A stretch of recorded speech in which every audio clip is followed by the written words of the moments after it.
'Tis so sweet to trust in Jesus, just to take him at his word, just to rest upon his promise, just to know thus said the Lord.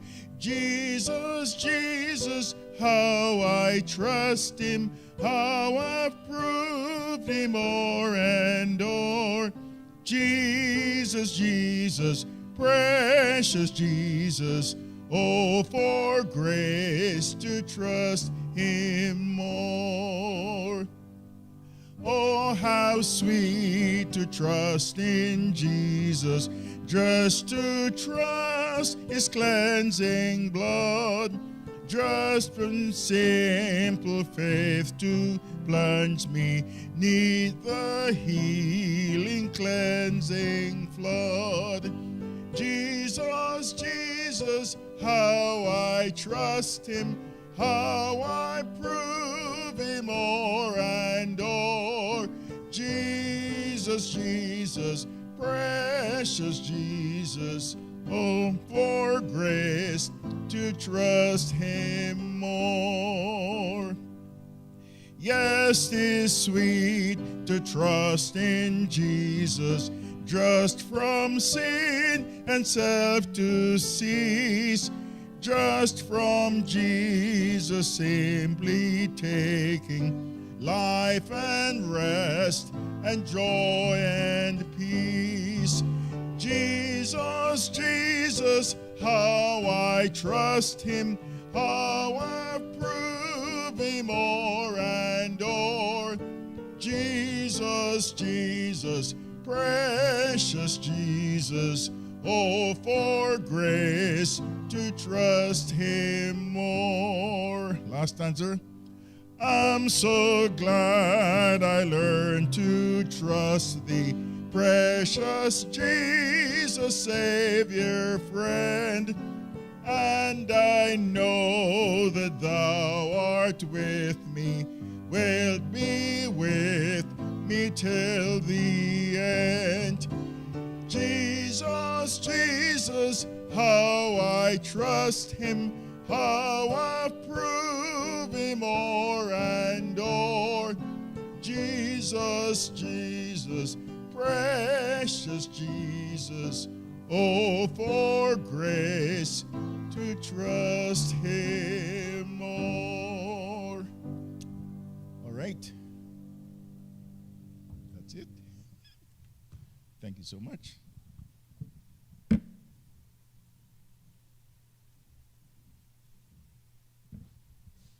Okay, thank you for being back here on the sanctuary as we resume our afternoon session for our Heritage Weekend Seminar.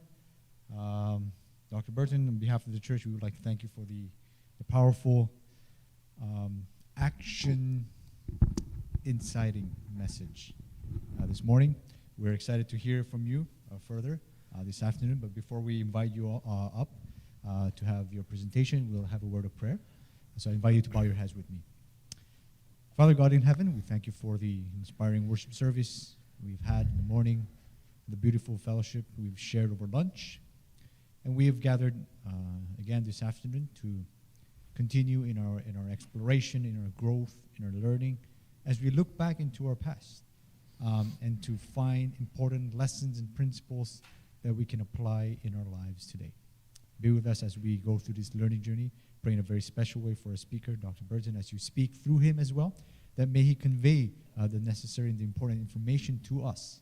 And we pray that the things we learn will not just merely remain as facts and knowledge, but that they could be converted and they could be applied in our lives as well.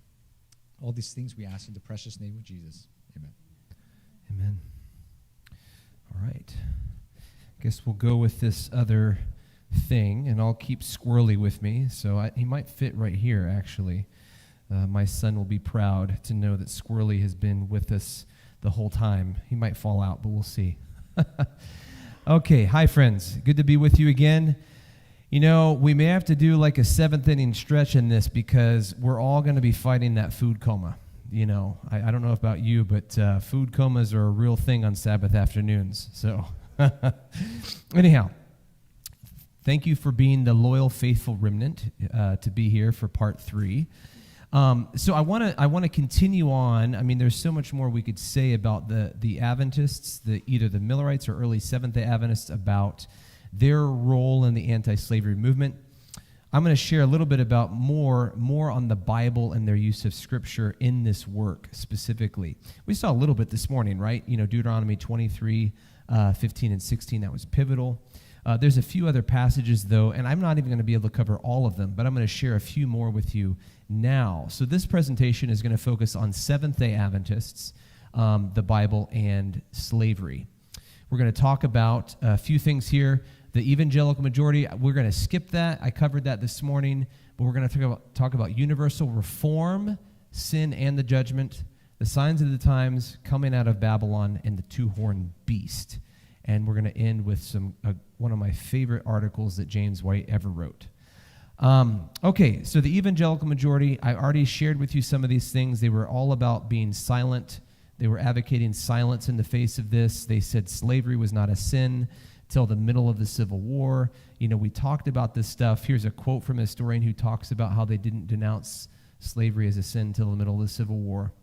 Talked about the Jim Crow church and segregation even in the churches, etc. But one thing I didn't talk about is how the evangelicals were also arguing that heaven itself would be segregated.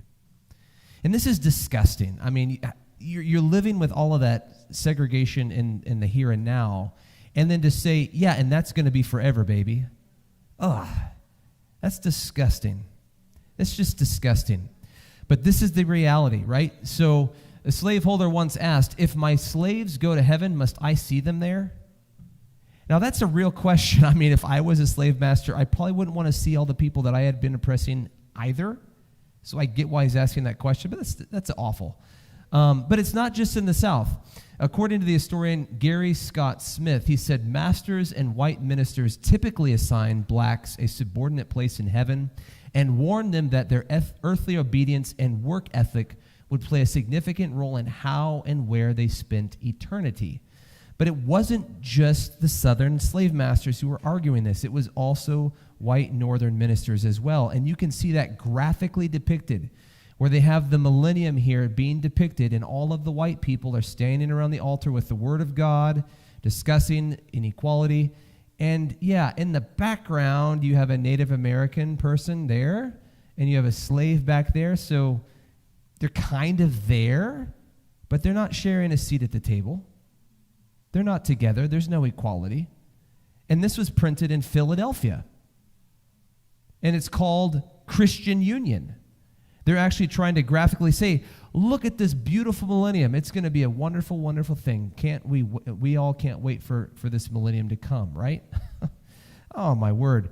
So this is the reality. This is what was going on. This is what was being taught. And so we're going to talk about, this is important because we're going to see how Adventists push in a different direction on that specific thing, among others.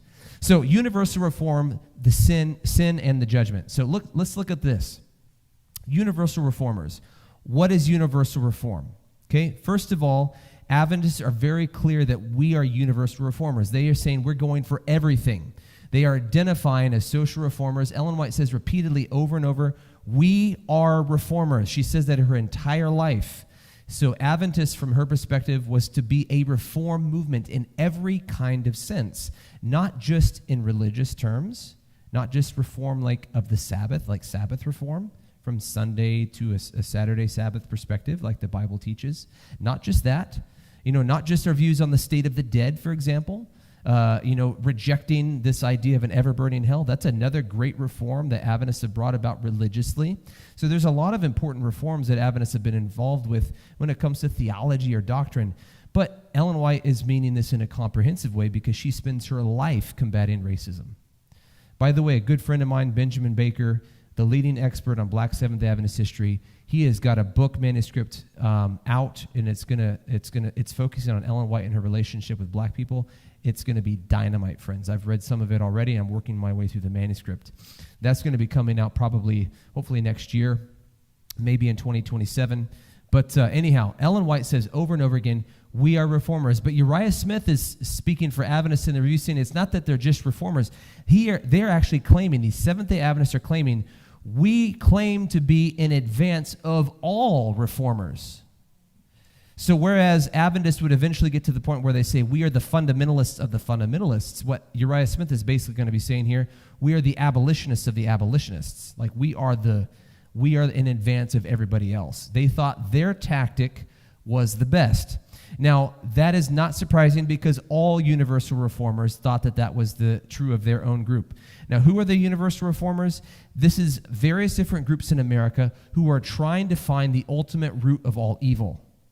And they think if they can attack that root, then all of the evil will go away. And for the Adventists, the second coming was that critical piece. They are going to argue very eloquently that we are going to have oppression as long as human beings are reigning and ruling in Christ's stead.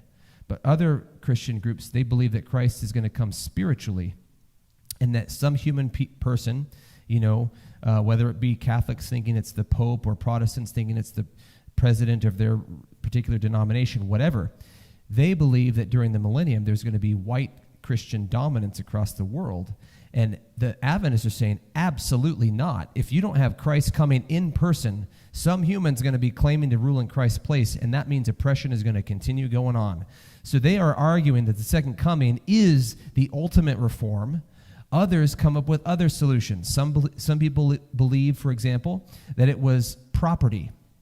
If you owned property, capitalism, so they believe that capital, property, that was the ultimate root of all evil, and so they advocate for socialism, okay? There are many Adventists who got into this as well, and with utopian society projects. During the Millerite period that happened. In fact, Millerism plays a pretty big role of spawning the largest wave of utopian society projects in American history. There's others who say, it's actually the church itself. That's the ultimate evil. So you've got to abandon those churches and then come out of Babylon. We play a role in that too. So everyone's finding their particular root of all evil. But the Adventists, the Seventh-day Adventists, they're going along with all of this, and there's a lot of agreement between some of these groups, but they all have their own particular flavor. And Adventists are looking especially at the soon coming of Jesus as the ultimate reform. Uriah Smith explains it this way. So he says, we therefore heartily bid all reforms, not just some of them, all of these radical reforms, Godspeed. We are glad always and everywhere to see the great tree of error trimmed and stunted, though it may but be the lopping off of some of the outer branches instead of the destruction of some essential root. So they're like, great. Other people that are fighting against slavery, we're allies with them, fantastic. Other people, going against alcohol, great, we're with you. Other people advocating for women's rights, we're with you. Other people doing X, Y, and Z, we're with you. But they're like, but you're not really getting at the root. So they're trying to find that. So they see, Smith believes that the true reform would strike at the root of the evil to be corrected. And so they're seeking to purify the fountain. And once they've done that, then they can expect a pure stream. So God would purify the fountain, of course, that's in their view, but Adventists needed to warn the world that this purification was imminent. And so because of that, even though God is going to do the ultimate purification, and we still believe this, I think, but even though God is going to ultimately get rid of all sin and all evil, we have to be his watchmen. We have to be warning people about sin and judgment so that they are prepared to meet God, right? Can we still believe that? I hope we do. I hope we do, but we don't act like it too much. Well, this comes through William Miller. William Miller is very much in the same vein here, and he will argue in a really significant way here about how slavery is a sin. Remember, most Christians aren't saying that. He says clearly slavery is a sin. The hour of God's judgment is coming, so you better be ready. So look at how he does it here. I think it's fascinating, and I want to emphasize his use of the Bible. Okay? This is from 1836, William Miller's first book, and he says it this way. He says, the 7 last plagues, where are those found? Revelation chapter 16. Okay, Revelation 16. Okay, 7 last plagues have had their shadows in the plagues which God sent on slaveholding Egypt. Whoa, interesting. So likewise, the 7 last plagues, they are poured out upon spiritual Egypt. He gets real specific then. Slaveholding Babylon, who has enslaved the people of God for centuries and has trafficked in the bodies of souls and men. I'm going to unpack this in a second. The Lord will overwhelm with red and fiery wrath of his last judgment the kings of the earth, the beast of the Catholic Church of abomination, the false prophet and all his followers, the great men of the earth, the mighty men and captains, tyrants, slaveholders, rich and poor, bond and free, all who have worshipped the beast or his image will, like the host of Pharaoh, be destroyed in the general conflagration of the world. Are we still familiar with the topics of type and anti-type? Are you guys up on theology enough to know the difference between type and anti-type? This is a key thing Adventists have distinguished between when understanding prophecy. Okay, so this idea that there is a typical thing that happens, like think about the sanctuary, the Moses' tabernacle is sort of like the typical version, the earthly version, but the anti-type is what of the sanctuary? The heavenly sanctuary, right? The one that's, upstairs, as it were, right? So Miller is using the same kind of language here, and he is saying that the Exodus and the 10 plagues, that is the type of what we are going to see at the very end of the world. What he is saying is this: we know who those plagues came on. God reserved those 10 plagues in Egypt for who? Not just anybody. Slaveholders. Is that not a biblical truth, my friends? It is true. We better be able to say that still. So Miller is saying that is the type, and if we see that in the type, that means the anti-type must match that, and so he argues the 7 last plagues are going to fall on whom? Slaveholders again. That's a radical thing, my friends. That's a radical thing. That is amazing. So I hope that you see that. Now, this is not just William Miller. Let's shift to Ellen White. She echoes this. She echoes the same thing. In her testimony titled Slavery and the War, Ellen White, she recounted the Exodus to remind her followers, her readers, that God had poured out the 10 plagues upon Egypt because of the sin of slavery specifically. So she's making the same emphasis here. And after recounting this narrative in detail, she says, this scene was presented before me to illustrate the selfish love of slavery and the desperate measures which the South would adopt to cherish the institution and the dreadful lengths to which they would go before they would yield. So she is directly applying that situation to her present day, just like Miller did, and of course in her own words. And then she states after this, God alone can wrench the slave from the hand of his desperate, relentless oppressor, suggesting that he would do so violently as he had done in Egypt through the 10 plagues.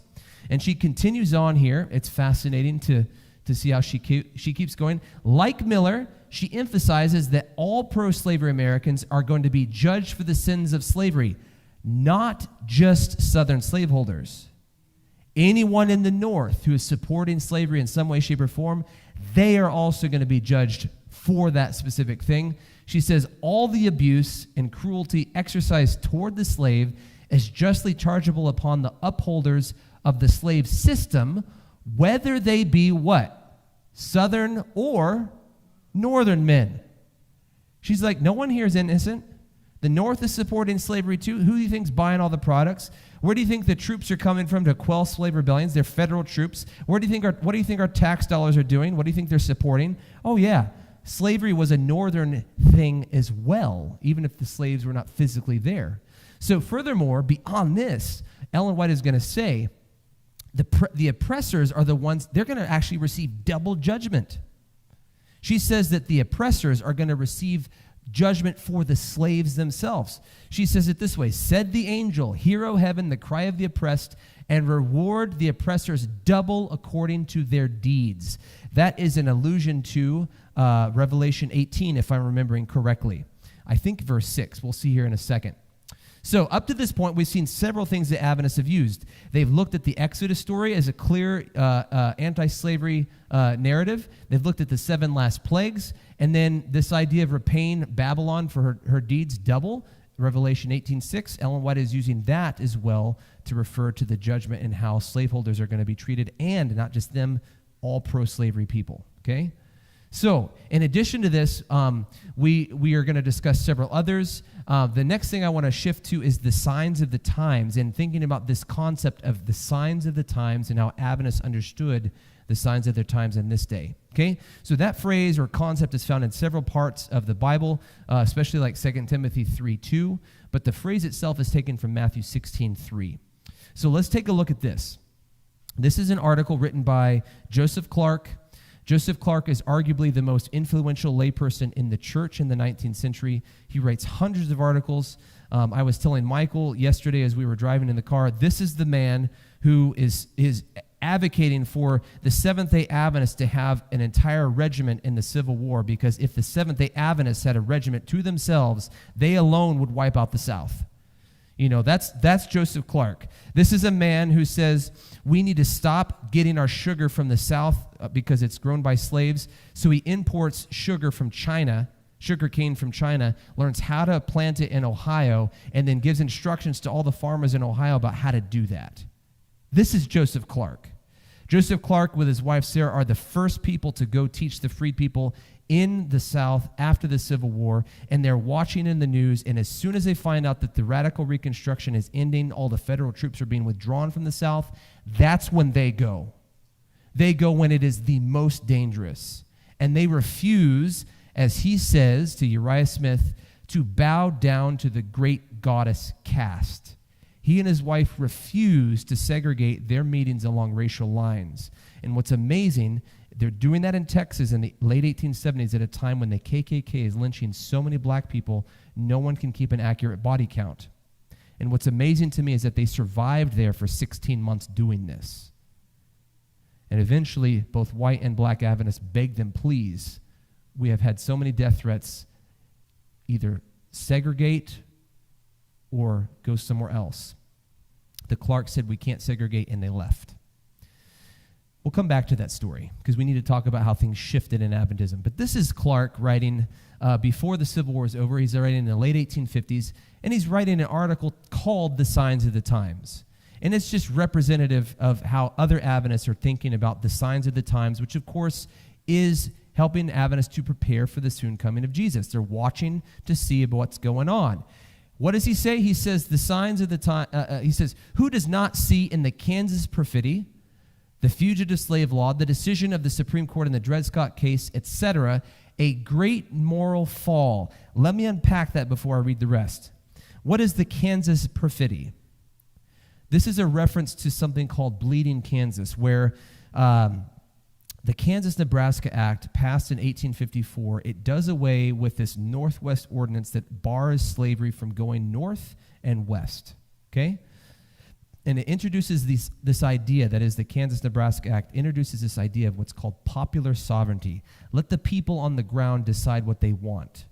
So they want to form a state. Okay, great. Is the state going to come into the Union as anti-slavery or pro-slavery? Is their constitution going to allow slavery or not? And so what happens is Kansas is up for statehood.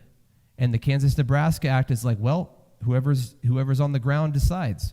And so abolitionists from the north, they start to come into Kansas to try to get enough voting power to prevent Kansas to come in as a slave state, as did southern slaveholders in the south. They come up from Missouri and other places, and they also move in there. And what happens is they clash violently. And it led to a series of battles and stuff, and it became known as Bleeding Kansas, right? And so the abomination in the eyes of the Adventists is that there had been a law saying slavery couldn't expand north and west. But this idea of popular sovereignty through the Kansas-Nebraska Act changed that. And so he's referring to that horribleness of allowing slavery to spread. The fugitive slave law we talked about earlier today, right? The 1850 fugitive slave law, so you're tracking there. The Dred Scott case, do you know what that is? 1857, Dred Scott case, it decides that black people are not citizens. So constitutionally, they have absolutely no rights at all. They didn't have any really before that, but this made it actually constitutional. A big deal. It infuriated the Adventists. So that's what's going on. These are all things related to what you could call black laws, laws that are going to hurt black people in some way. So he says, who does not see in the Kansas perfidy, in the fugitive slave law, and the decision of the Supreme Court of the Dred Scott case, etc., a great moral fall? How are the mighty fallen? Man, someone just said this about Charlie Kirk in our church. It made me so sick. How are the mighty fallen?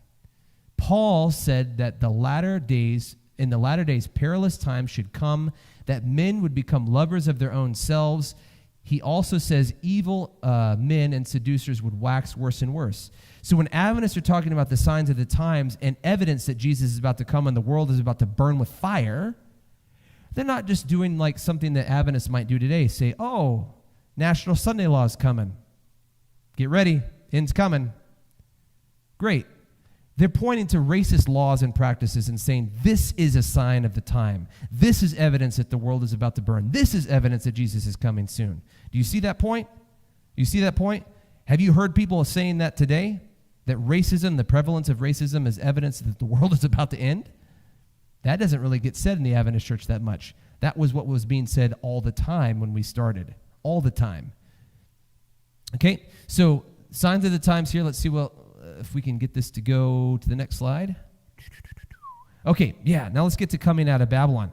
This is fascinating because this is really what leads to us being the Seventh-day Adventist Church, okay? So Millerites gravitated to this passage that we now, it was referred to then and now as the second angel's message. Fallen is Babylon the Great, right? And they connect that with Revelation 18, which says, come out of her, my people, in verse 4. Come out of her, my people. And so the question is how do you identify who Babylon is? And everyone else before this, all the Protestants are saying, well, that's obviously the Catholic Church, But the Millerites join other abolitionists, and they say, wait a second. Look at what's going on. Look at what the Protestant churches are doing, how they're supporting slavery, how they're supporting violence, how they're supporting oppression in all these ways. And they say, nope, it must also be and must also include the Protestant evangelicals. Fascinating. So they do that. They advocate for that position. And what's really interesting, and I show this in my forthcoming book, is it wasn't just that the Millerites are doing this. They become the driving force of the anti-slavery movement pushing for this tactic. There's a lot of different ways in which they're leading out in this movement, but let me just give you the numbers. As best as we can tell, about 100,000 abolitionists left their Protestant churches over the sin of slavery. What I found out is that half of them were Millerite Adventists. We were the largest anti-slavery come-outer group. The person that leads and sparks the largest wave of anti-slavery come-outerism was our very own Charles Fitch. So this is huge, my friends. If we did not leave those churches, would we be Adventists today? We wouldn't exist. We would not be here right now. So, my friends, this is huge. It's pivotal. And so they are pushing forward, coming out of Babylon. They're going to do this. Here's this famous thing from Charles Fitch himself. This is how he says it. Well, before I read it, let me reiterate something I said. Charles Fitch is the one who gets to the point in this sermon I'm about to quote where he says, unless you admit that Christ is coming in the flesh, if you don't admit that Christ is coming in the flesh, in person, then you are with Antichrist. He is the one who makes that claim because he is certain that oppression is rooted in sinful human nature. And so all of these other religious groups out there, like I said, they believe a spiritual return of Christ might be coming one day, maybe soon, maybe in the distant future. They don't really all agree. And he says, if that happens, then all you have is just some human being ruling in the place of Christ, and it's illegitimate rule. And so he says, how do we know that this is true? How can we prove that the Protestants are just as oppressive as anybody else? He says, look at around you. He says, but how is it with Protestant Christendom? How is she occupied? Is she not engaged for her own aggrandizement in every species of merchandise ascribed to Babylon? You can look at Revelation 18:13, and you'll see the list there, how it ends. Even to slaves and the souls of men, that's how that list ends, by the way. The spirit of oppression reigns in greater or less portions of the leading sex unrebuked. And a man may sell or buy his fellow man and then sit at the communion table or even minister at the altar of God and by the mass of Protestant Christendom go unreproved. This sparked a huge wave, led to about 50,000 Adventists coming out of their churches. And it revolutionized the entire nation, actually. Well, after Adventists had left, they insisted that you must stay out of Babylon. You must stay out of Babylon. Okay? I think this is a message that we still need to remember. We should be staying out of Babylon now. But I'm afraid that Babylon sometimes creeps in a bit, right? Kind of creeps up on us. Jane Andrews had this to say in 1854, if I'm remembering the correct date, about 10 years after Fitch. She says this: the Protestant church at the present time holds many 100,000 slaves, nor is the fact to be disguised that the professed church is now the right arm of the slave power. This great fact identifies the Protestant church as part of Babylon with absolute certainty. Revelation 18:13. You have possibly heard, my friends, a myth that the Adventists left their churches because people rejected the second Advent doctrine. Have you heard that before? That's why the Millerites left? My friends, that's part of it, but the biggest factor was that those other churches supported slavery. That was the biggest thing, and that's what Andrews is saying here. This fact alone, this one idea that this one fact that they are the right arm of slave power, he even gives a census about how many are there, owned by the churches, the Protestant churches. And he says this great fact identifies the Protestant church as a part of Babylon with absolute certainty. He's not talking about the rejection of the second Advent doctrine. This is much more important in their opinion, in their estimation. Okay? Now, then Ellen White is going to insist, too, that we must stay out of Babylon. It gets to the point where someone in the church, Alexander Ross, the only pro-slavery Seventh-day Adventist that we know by name, he comes out pro-slavery and starts sharing his views. And Ellen White jumps on that really fast, really hard, really quick. And so she has this to say. She says, God will restrain his anger but a little longer. His anger burns against this nation, and especially against the religious bodies who have sanctioned and have themselves engaged in this terrible merchandise. Such injustice, such oppression, such suffering, many professed followers of the meek and lowly Jesus can witness with heartless indifference. And many of them can inflict with hateful satisfaction all this indescribable agony themselves and yet dare to worship God. It is a solemn mockery, and Satan exults over it and reproaches Jesus and his angels with such inconsistency, saying with hellish triumph, such are the followers of Christ. Right? She continues. When one Adventist had done this, she says this, the very next line, but as you, Alexander Ross, have given publicity to the sentiments, notwithstanding all the light given, it will be the duty of God's people, unless you undo what you have done, to publicly withdraw their sympathy and fellowship from you in order to save the impression which must go out in regard to us as a people, to let them know that we have no such ones in our fellowship and will not walk with such a one in church capacity. That's 19th century parlance, my friends. That's 19th century talk. What Ellen White is saying there is if you are racist and don't give that up, you must be disfellowshipped. Alexander Ross lived in New York. He didn't own any slaves. He just supported that ungodly system. And she says, we will not fellowship with you. We don't want anyone to think that we have people like you in our midst. That is bold. What would happen if we took that stand today? And speaking of standing, I know we're all in a food coma. Can we do a seventh inning stretch? Can everyone stand up for a second stretch? I see the spirit is willing, but the flesh is weak. Just stretch. Do what you got to do. It's getting me too. If I wasn't standing already, it would be me. Forgive me. But we believe in the health message still, I hope. So, have no shame. Oh, there goes Squirrely. Have no shame. So yeah. Oh, man. Is it better? A little better? Good. If we need it, raise your hand, say we need that again. I'm all in. Let's do it again. We'll do a ninth inning stretch, too. You know, we okay, I know the Blue Jays played yesterday. We don't know if they won or not, but you know. Good. Maybe some people know. Yeah. Absolutely. Absolutely. Do you want me to finish? This is the last part. Do you want to finish and then do questions? I don't mind if we do them in the middle. So I'll finish. I'm not too far from finishing. So the last thing the last major thing, and then I'll end with my favorite quote from James White, or my favorite article, is the two-horned beast. Now this is from Revelation 13. This is the beast that rises up out of the land, looks like a lamb, speaks like a dragon. You've heard of that one?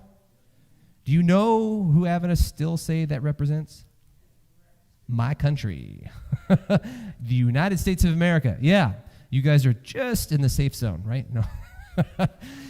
Maybe. I guess the jury's out on that one.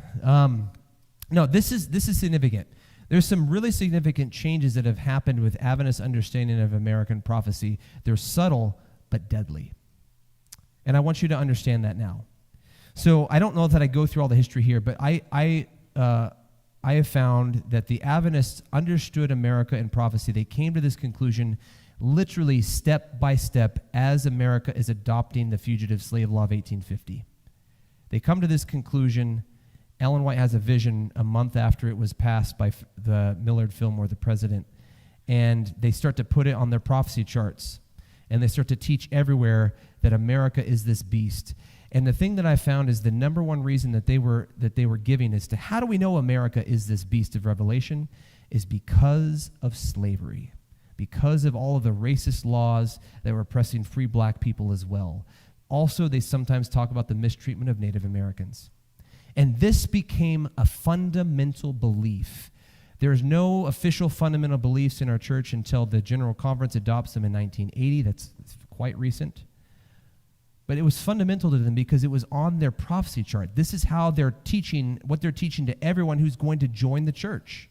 This is crucial to their identity as Seventh-day Adventists. So we need to know who this, what's going on with this two-horned beast. I'm going to skip this because we talked about Anthony Burns this morning, right? But I want to jump down to some other quotes from Uriah Smith, who's the editor of the Review and Herald, the official organ of the church. Okay? Adventists focused less on blue laws before the Civil War. It wasn't talked about that often. They mostly talked about slavery. Uriah Smith acknowledges that, quote, slavery alone did not constitute the dragon voice, but he considered it the, quote, its prime mover. So he's like, yeah, America's the beast because of a lot of things, but the prime thing here is slavery, And so Adventists did not rely on the fugitive slave law alone to demonstrate this. They did other things. Bleeding Kansas, I mentioned. Bleeding Sumner, this is when Charles Sumner, a senator, is attacked in Congress and beaten within an inch of his life because he was, touching on slavery in some way that the Southerners didn't like. Okay, so there was that as well. And so I've already mentioned this here, basically all of the black laws and so forth were going on. Here it is graphically. Right here is a full page of the review. You can't see it, but this column right here, this is all of the lamb-like professions, all of the things that America claims to give to racial and religious minorities. And here is the reality. Uriah Smith just puts it in column by column right next to each other for an entire page in the review. And look at how he draws it. This was drawn by Uriah Smith. You can't tell, but right here are, as a U.S., Uriah Smith's initials right there. He drew this image to represent the United States. So let me tell you a bit more about what's going on. It's the one talked about Revelation 13, coming out of the earth, looks like a lamb, speaks like a dragon. The reason it's described as lamb-like, the Adventists argue, is because these professions that America has are good. One horn is supposed to represent civil liberty for everybody. The other one is supposed to represent religious liberty for everybody. Those are described as lamb-like, they argue in the Bible, because those are good things. But they don't say that America is going to have a lamb-like phase and eventually become a dragon. No, no, no. Maybe Adventists today argue that, but the pioneers said America is a dragon right now. It's a dragon right now because America claims to give civil liberties to everybody, but it denies civil liberties to racial minorities. And they claim to give religious liberties to everybody, but they're denying religious liberty to religious minorities. And so they say America is a dragon right now, and it's only going to get worse. That's what they believed, but subtly that starts to change around World War I. They get to the point where they're like, yeah, America's not a beast yet, but it's going to get there whenever we have a national Sunday law. That's what's typically taught today. That's not at all what the pioneers taught. And you can see that explicitly here. They're emphasizing the dragon nature right there. They draw the beast as a lion, leopard, and bear combination because they call it an image to the first beast that comes out of the sea, standing right back there, which the Bible explicitly describes as a lion, leopard, and bear combination. So they draw it that way to make it look scary, to make it look dragonic, because they don't want you to assume that this is a cute little thing that you could pet in the zoo. Okay? And then they've got those chains right there, slavery and creeds. Nothing about blue laws. They were more concerned about creeds at that time, but this is clearly emphasizing how Adventists viewed America and prophecy. Fascinating. And we didn't even know about that image until about 8 years ago, if I remember correctly, or maybe not quite that long. It's been since about 2020. So let me wrap things up here, and then we'll have conversation, okay? So Adventists, they used a variety of biblical texts to combat slavery. They were convinced that the Bible was an anti-slavery book, okay? Fascinating. We also know that there are passages that make that challenging for them, but they found creative arguments to get around all of that, okay? We looked at a few of those. Sin and the judgment. Notice, by the way, this corresponds with the three angels' messages. Sin and the judgment, the hour of God's judgment has come. Adventists are saying slavery is a sin now. If you want to be ready for the judgment, you better get rid of that sin in your life. Come-outerism, this idea of the second angel, fallen is Babylon the Great, and come out of her, my people. This is key. And then the two-horned beast is the one that is going to make people receive the mark on their hand and their forehead for not worshiping the first beast. And Adventists are connecting that with the third angel's message. And so all three of the three angels' messages have anti-slavery arguments attached to them by the pioneers. This is our core theology, the three angels' messages. Our core identity is wrapped up right here, and they're working in anti-slavery arguments into all of these things. So I hope that you catch that. It's a significant thing. One Millerite has this to say. He calls these reforms the pioneers of Christ's second coming. So all of these reforms, like anti-slavery, were preparing the way. And I want to emphasize this point here. What does he mean by that? So J.N.T. Tucker, a prominent abolitionist and Millerite, he has a paper that's read at the Millerite General Conference in October 1841 in the Casco Street Christian Church in Portland, Maine. Young Ellen Harmon is likely in attendance listening to this being read. Okay? Likely there. The attendees are greatly cheered and encouraged by this. Joshua V. Himes will publish this quote I'm about to share with you in the Signs of the Times, and he says this. Tucker argues, if Christ is soon to appear on earth, it seems in perfect character for him to have caused the present attempts of anti-slavery, temperance, Christian unionism. This is the idea of trying to get rid of denominations because they don't exist in heaven, so let's come together and worship together, in a sense. This idea of moral reform, this is targeting sex slavery and all of that kind of stuff, and the sexual double standard. That's another radical movement. He says these reforms are Christ's, his pioneers. They will prevail. At least their influences are needed to demonstrate fully the principles of truth and righteousness and to give a revolted world an opportunity of beholding the genius of the heavenly kingdom and of becoming its friends, and if they will, and being prepared in it to reign with Christ forever and ever. If they will not, then they will be without excuse. But he's basically saying this. Let me put it in our own language today.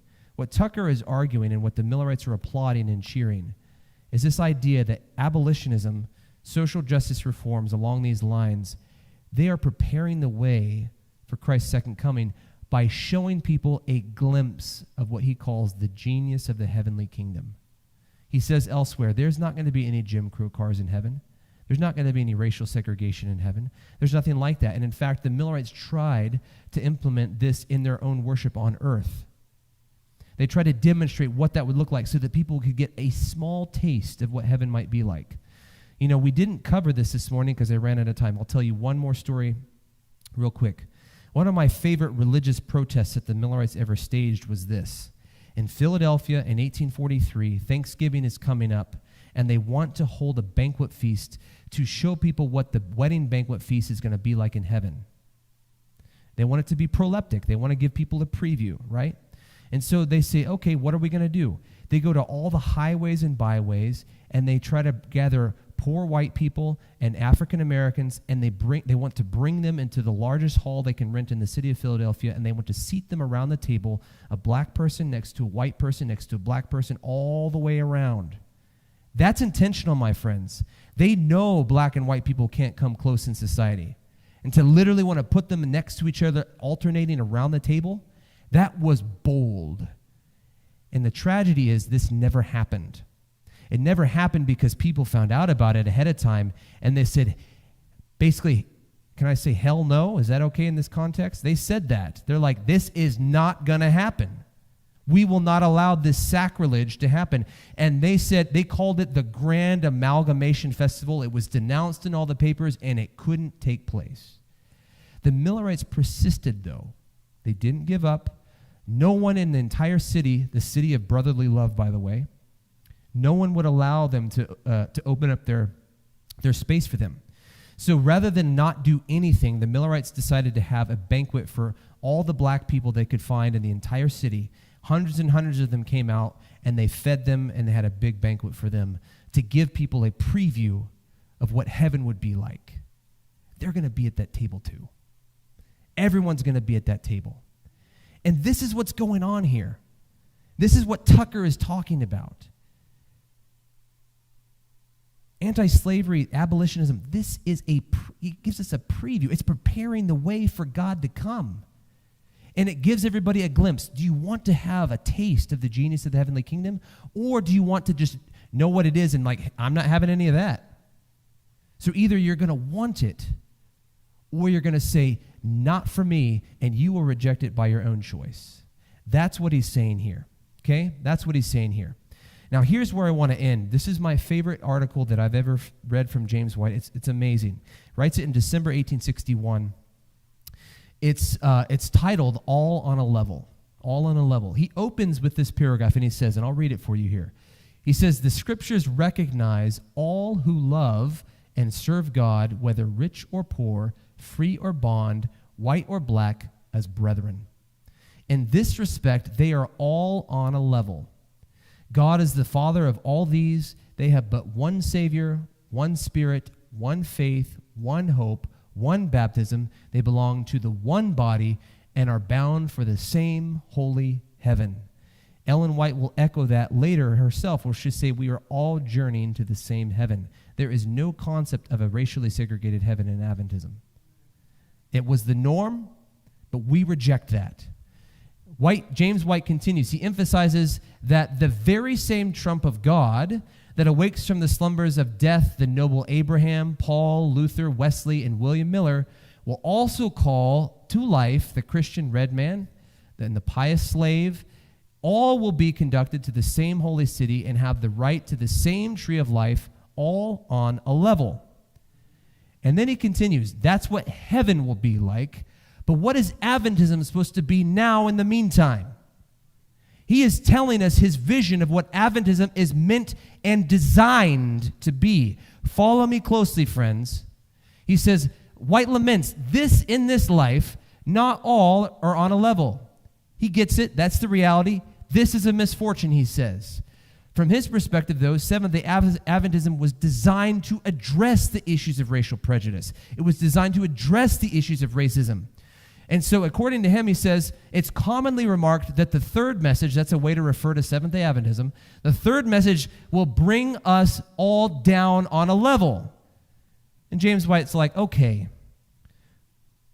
that's okay, but he says, we do not object to the level if it be the right one.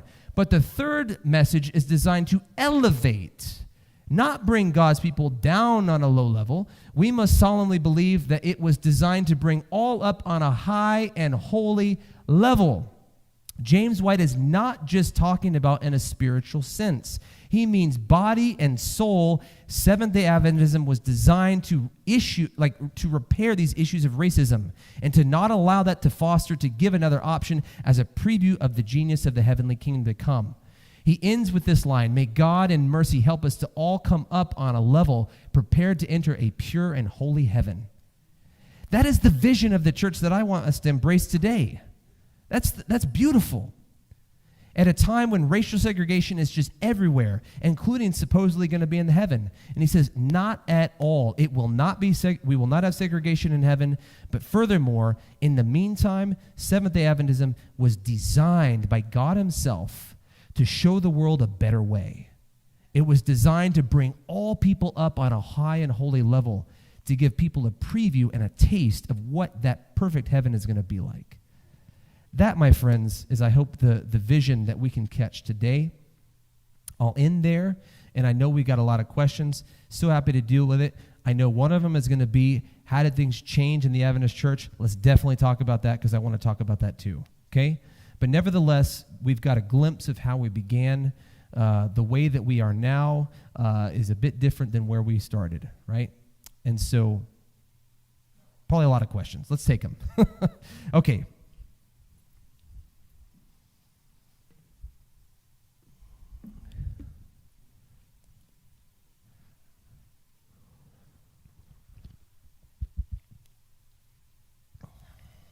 Yeah, I have a question about actually the flyer that was created Yes. for this weekend. There's a picture of a man named by William Watkins, who was a Millerite in Toronto. Do you know anything about his story? I do a little bit, yep.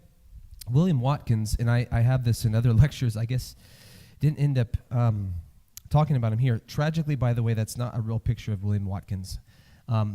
There is a website that says it is, but it's I found out it's not when I was going through and preparing images for my book, because I talk a lot about William Watkins in my book.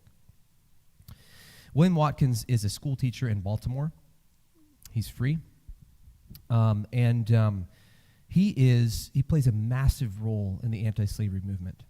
The anti-slavery movement really began with slaves themselves whenever they first arrived in the United States, even before 1619 in the southern portion, but in 1619 in New England. And it's by and large something that is, of course, black people are always anti-slavery, right, from the get-go. A few white people are catching the vision, but it doesn't really become a movement, like a mass movement, until a group of white people start to join the cause. And they really do under the leadership of William Lloyd Garrison. And this is where William Watkins comes into the picture. William Lloyd Garrison is a young 20-something-year-old man, and he's in Baltimore, and he's staying in, he's working for Benjamin Lundy. Benjamin Lundy is operating a paper supporting colonization. You remember that project about trying to send people to Africa, right? To get rid of black people in America, put them under white colonial leaders in Liberia, modern-day Liberia. And so Garrison is a colonizationist. He's working for Benjamin Lundy, but he's staying in a Quaker boarding house, he and Lundy, with two black abolitionists. William Watkins is one, and Jacob Greener is the other. William Watkins and Greener, they spend so much time talking with Garrison, Garrison gets converted to abolitionism through them. Watkins plays the biggest role, it seems. He is the leading person denouncing colonization, because white people are like, oh, the black people want to go to Africa. That's their home. No, it's not. They were born in America, most of them, almost all of them by this point. And it's Watkins who plays, in the 1820s, is the leading voice about saying, we don't want to go there. This is our home. We want to have rights in America. He's an early advocate of birthright citizenship, which Trump is trying to kill now in the U.S., you know, and so this is who he is. He's massively influential. He converts Garrison, okay, and is very influential on other people, including David Walker. Has anybody heard of David Walker, a very famous abolitionist who dies around 1830? But he wrote an appeal that is probably the most significant single pamphlet of the anti-slavery movement. It's incredible. I talk about that in my book as well. And he relies on Watkins and his arguments against colonization and incorporates that into his work as well. So William J. Watkins is hugely influential. Fast forward to the early 1840s, he becomes a Millerite. He's holding it down in Baltimore, one of our local leaders there in Baltimore. His entire family becomes Millerites, okay? Probably that includes his niece who lived with them. Her parents were not alive, or I don't remember the exact circumstances, but she lived with them. Frances Ellen Harper, who is very famous in both women's rights and civil rights. And so that whole family is working in the leadership there in Baltimore.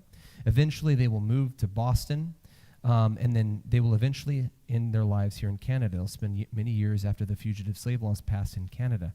They remained Millerites their entire lives, Millerite Sunday-keeping Adventists their entire lives. And so they never left the church. There are numerous articles that various family members write into the Millerite papers and so forth. Some really fascinating things about the son, William J. Watkins Jr.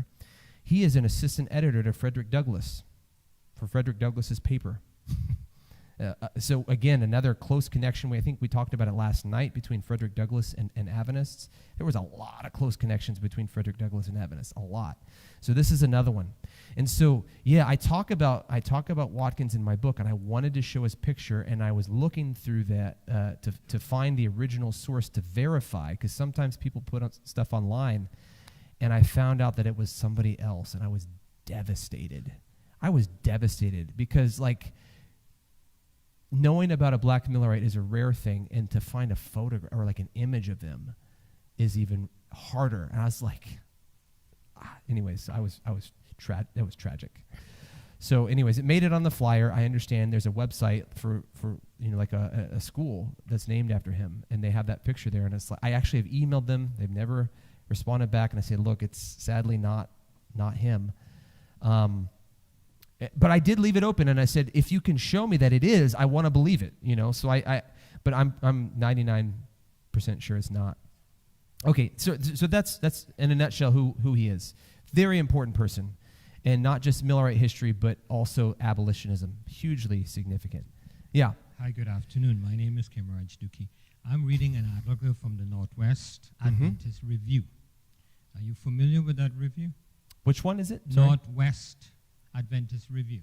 I don't know if I've read it. Okay, no. so I'm going to quote: as the Adventist Church become more institutional and drift closer to its fundamental Christian neighbors in the early mid-20th century, who had not only not been an abolitionist, but upheld slavery as a God-given institution, it became slower and slower to act in support and pleads for equity for the black membership. Years of requests, it eventually formed a Negro department. Could you elaborate more the struggle of the Negro department experience in the early Adventist history? Mm-hmm. And as you go further down, I'm going to read another thing. Mm-hmm. In the early 1909, after the death of Ellen G. White, the Ku Klux Klan took over the Adventist Church. And many of us at the Adventists failed. And by the way, the first civil rights activist in the United States was not Martin Luther King. It was Adventist from New York State. Lucy Bayard became an Adventist and was seeking medical life attention. And we all know the story of Lucy Bayard. You could also explain that to the congregation. Mm-hmm. Yeah, good. That's interesting. I'll have to read the article. I don't know about some of the claims made there, but there is, in a real sense, the core is right on. So Adventism shifts and changes massively in the sense of we had no racial segregation when we started. There's one thing. We refused to, this idea of a myth of Ham. Some of us were talking about that at lunch, where the descendants of Ham are supposedly cursed. And this is supposedly, this was taught for so long that, like, black people are the descendants of Ham and they're actually cursed. This is a terrible notion. Adventists reject that at the beginning, but later embrace it. So there's a lot of things that have changed. We had no segregation, had it. We reject things like that, then we accept them. So there's a lot of things that have changed. I don't know how to tackle that. I can go to the Negro department first and then come back, but it's kind of all work together. Maybe I should start in this. I'll eventually get to it if that's okay. Yeah, I know who you're talking about. But here's the thing. So I mentioned Joseph Clark and Sarah earlier, just a minute ago, how they go down to Texas and they refuse to racially segregate their services. When they leave, racial segregation took their place. Okay, and so whenever we start to evangelize the South, Adventists in the South start to racially segregate their services, and that will slowly sweep up north. And you get to the time where the fires happen in Battle Creek, and the headquarters move from Battle Creek to Washington, D.C. And the church there, the first church in D.C., it was racially integrated. There's a lot of prominent people in that church. Louis Sheaf is the pastor. Rosetta Douglas Sprague, Frederick Douglass's daughter, is a Seventh-day Adventist member of that congregation. James Howard, who was a prominent citizen in that town and a graduate of Howard University, he was known as Howard of Howard. He's a member of that church, and so it's kind of a powerhouse. But A.G. Daniels comes there, and he says, we want to make this church a model of race relations for the country. Sounds great, but what he meant was he wanted to force segregation onto that church. So what ends up happening is there are three churches, because you get the white church, Judson Washburn starts to pastor that, Louis Sheaf has the black church, and then there's a small number of black and white people that stay together. So you end up with three churches. Decades of schism over race are going to happen here in D.C. Sheaf will leave, he'll come back, then he'll ultimately leave for good. James K. Humphrey gets involved in things, and another a black Seventh-day Adventist denomination rises out of this. So there's a lot of stuff that's going on here. And then eventually things will keep going further north. 1932 is the year that the Battle Creek Church split along racial lines. 1932. By that point, racism is fully structural. It's fully in the Adventist church. It's fully there in every sense. There's segregation virtually everywhere. And that will remain so for decades. So going back, some of the things that are proposed as solutions, Ellen White is pushing and pushing and pushing for Adventists to stop, ignoring black people in the South. So she's pushing, and Edson White he'll make the Morning Star, and he'll go down the Mississippi River. You've heard of this story, right? He does that work a lot. He brings in a lot of converts. He helps get a lot of things started in the South. Ultimately, Oakwood University or Oakwood College will start, really Oakwood Industrial School initially in 1896. It opens up. And Ellen White's great. This is great from her perspective, but there are so many times when money is supposed to go to Oakwood, or money is supposed to go for the black work in the South, and the white people basically steal it. And they put it somewhere else. Happens over and over and over again. And Ellen White threatens, and she's so upset, and she really threatens leadership to get it right a lot. And one thing I think is very significant, you may not know this, but did you know that in Ellen White's last will and testament, she donated a lot of money to work for African Americans? That was it was a love of her heart all the way to the very end. Put it in her will, her last will and testament. Yeah, that's significant. And so, but there's issues. And so Oakwood started, it's a school for primarily black people, but guess who's running the school? White people. Guess who's running the school? It's white people, right? The Negro department gets started in 1908, if I remember correctly, which you asked about. Initially, it's white people that are in charge of that, okay? Then 10 years later, you get your first black leader. I think is it 1936? Is that the year that we get the first black president of Oakwood? Somewhere in there, it's in the 1930s. So there's a push for parity. There's a push for change. But we move up forward. I'm leaving a lot out. There's a lot to talk about. But fast forward to the 40s, 1940s, and you have this issue with Lucy Byard, right? That's going on. There's all kinds of issues with racism. Black Adventists have been pushing for decades at this point to have the church recognize them as equals, for there to be equal opportunity in every sense, equal representation, equal funding, all of that. And they've been ignored and rebuffed time after time for decades now, for decades. You could read Doug Morgan's book, Change Agents. This is the best history of this. And so, anyways, you get up to the time of Lucy Byard, and Lucy Byard is a black Adventist woman. She gets sick. She wants to go to an Adventist hospital.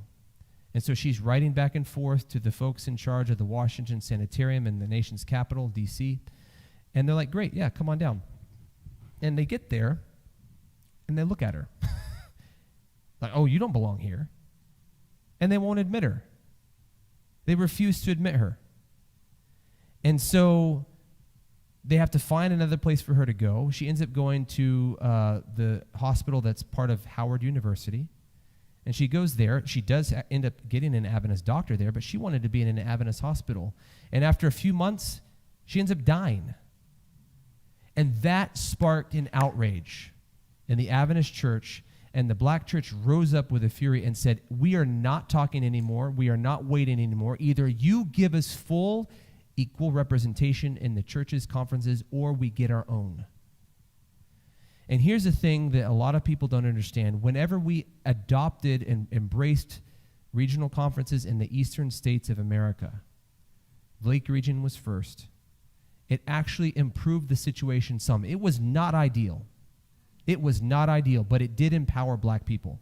For the first time, they had some control of their own finances and say, et cetera, et cetera, et cetera. It was not ideal, though.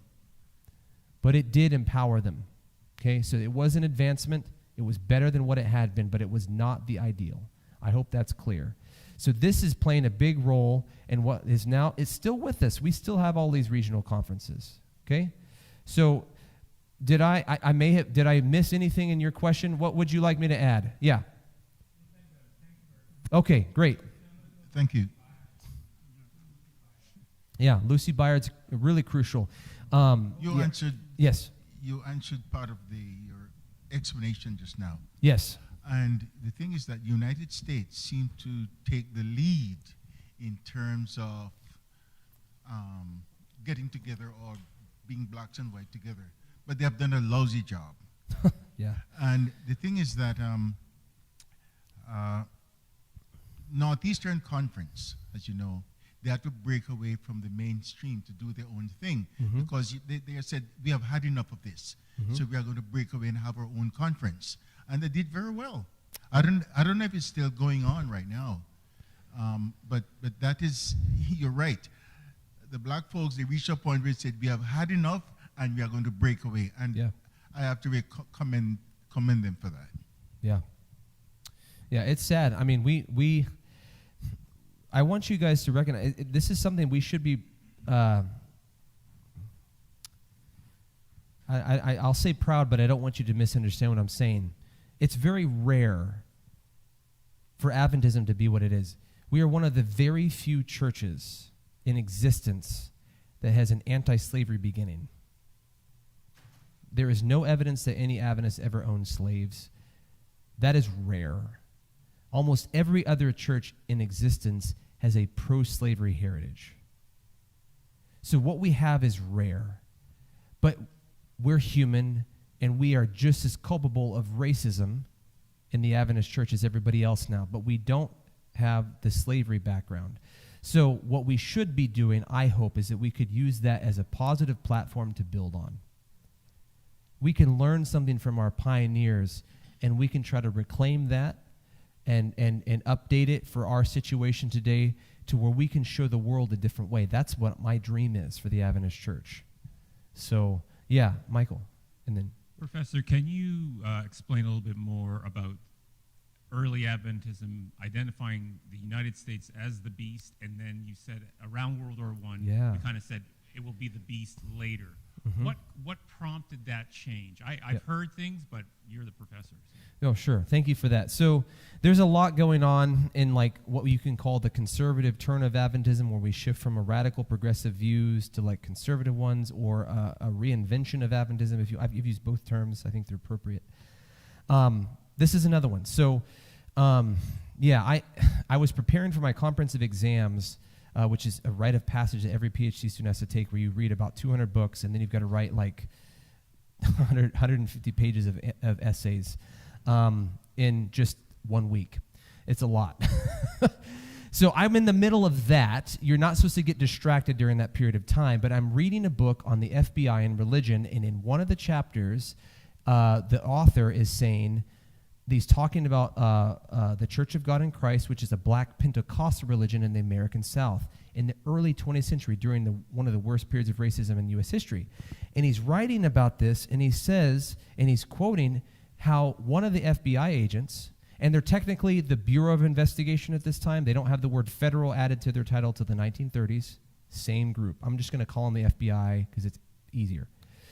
The FBI is surveilling this black Pentecostal religion, and they say, yep, they're dangerous, but not as dangerous as the Seventh-day Adventists. And I'm like, huh? Whoa. Talk about distraction. I got off course a bit in my PhD comp prep, and I looked at their footnote. I'm like, where are they getting this information?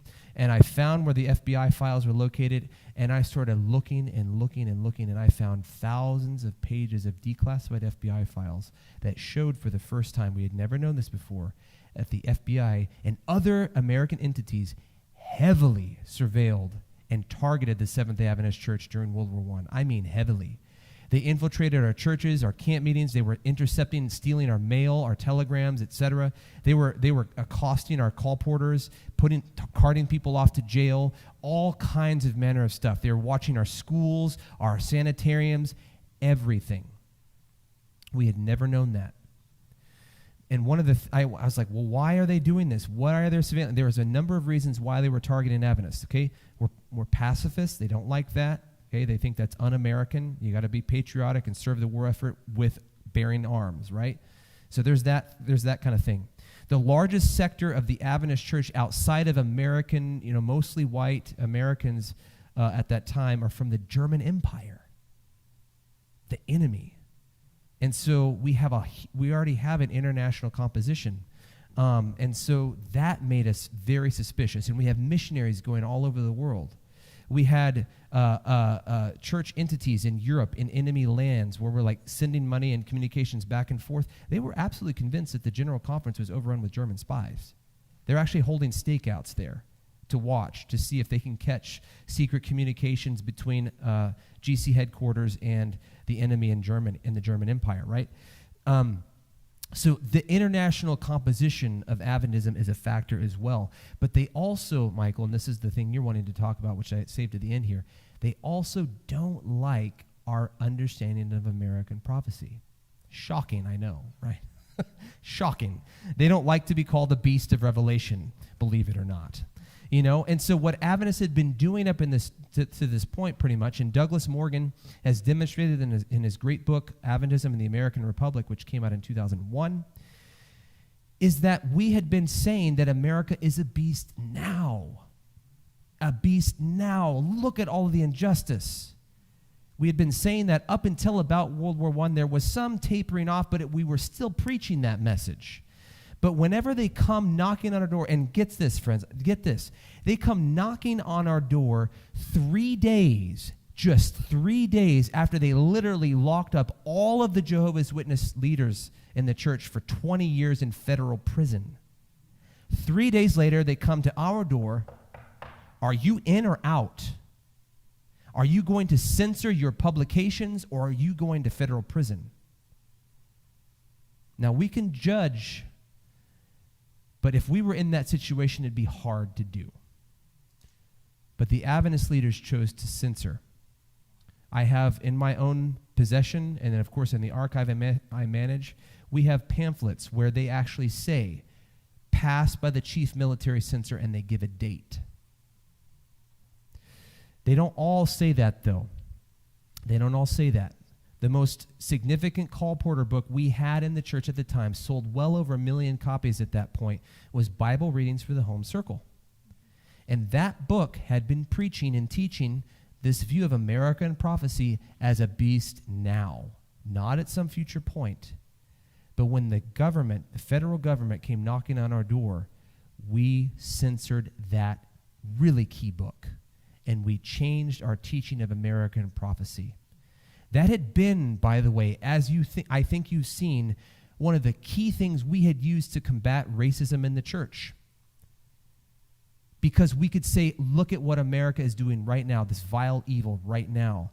But what we stopped doing is we started saying, nope, America is not yet a beast, but it will eventually become one.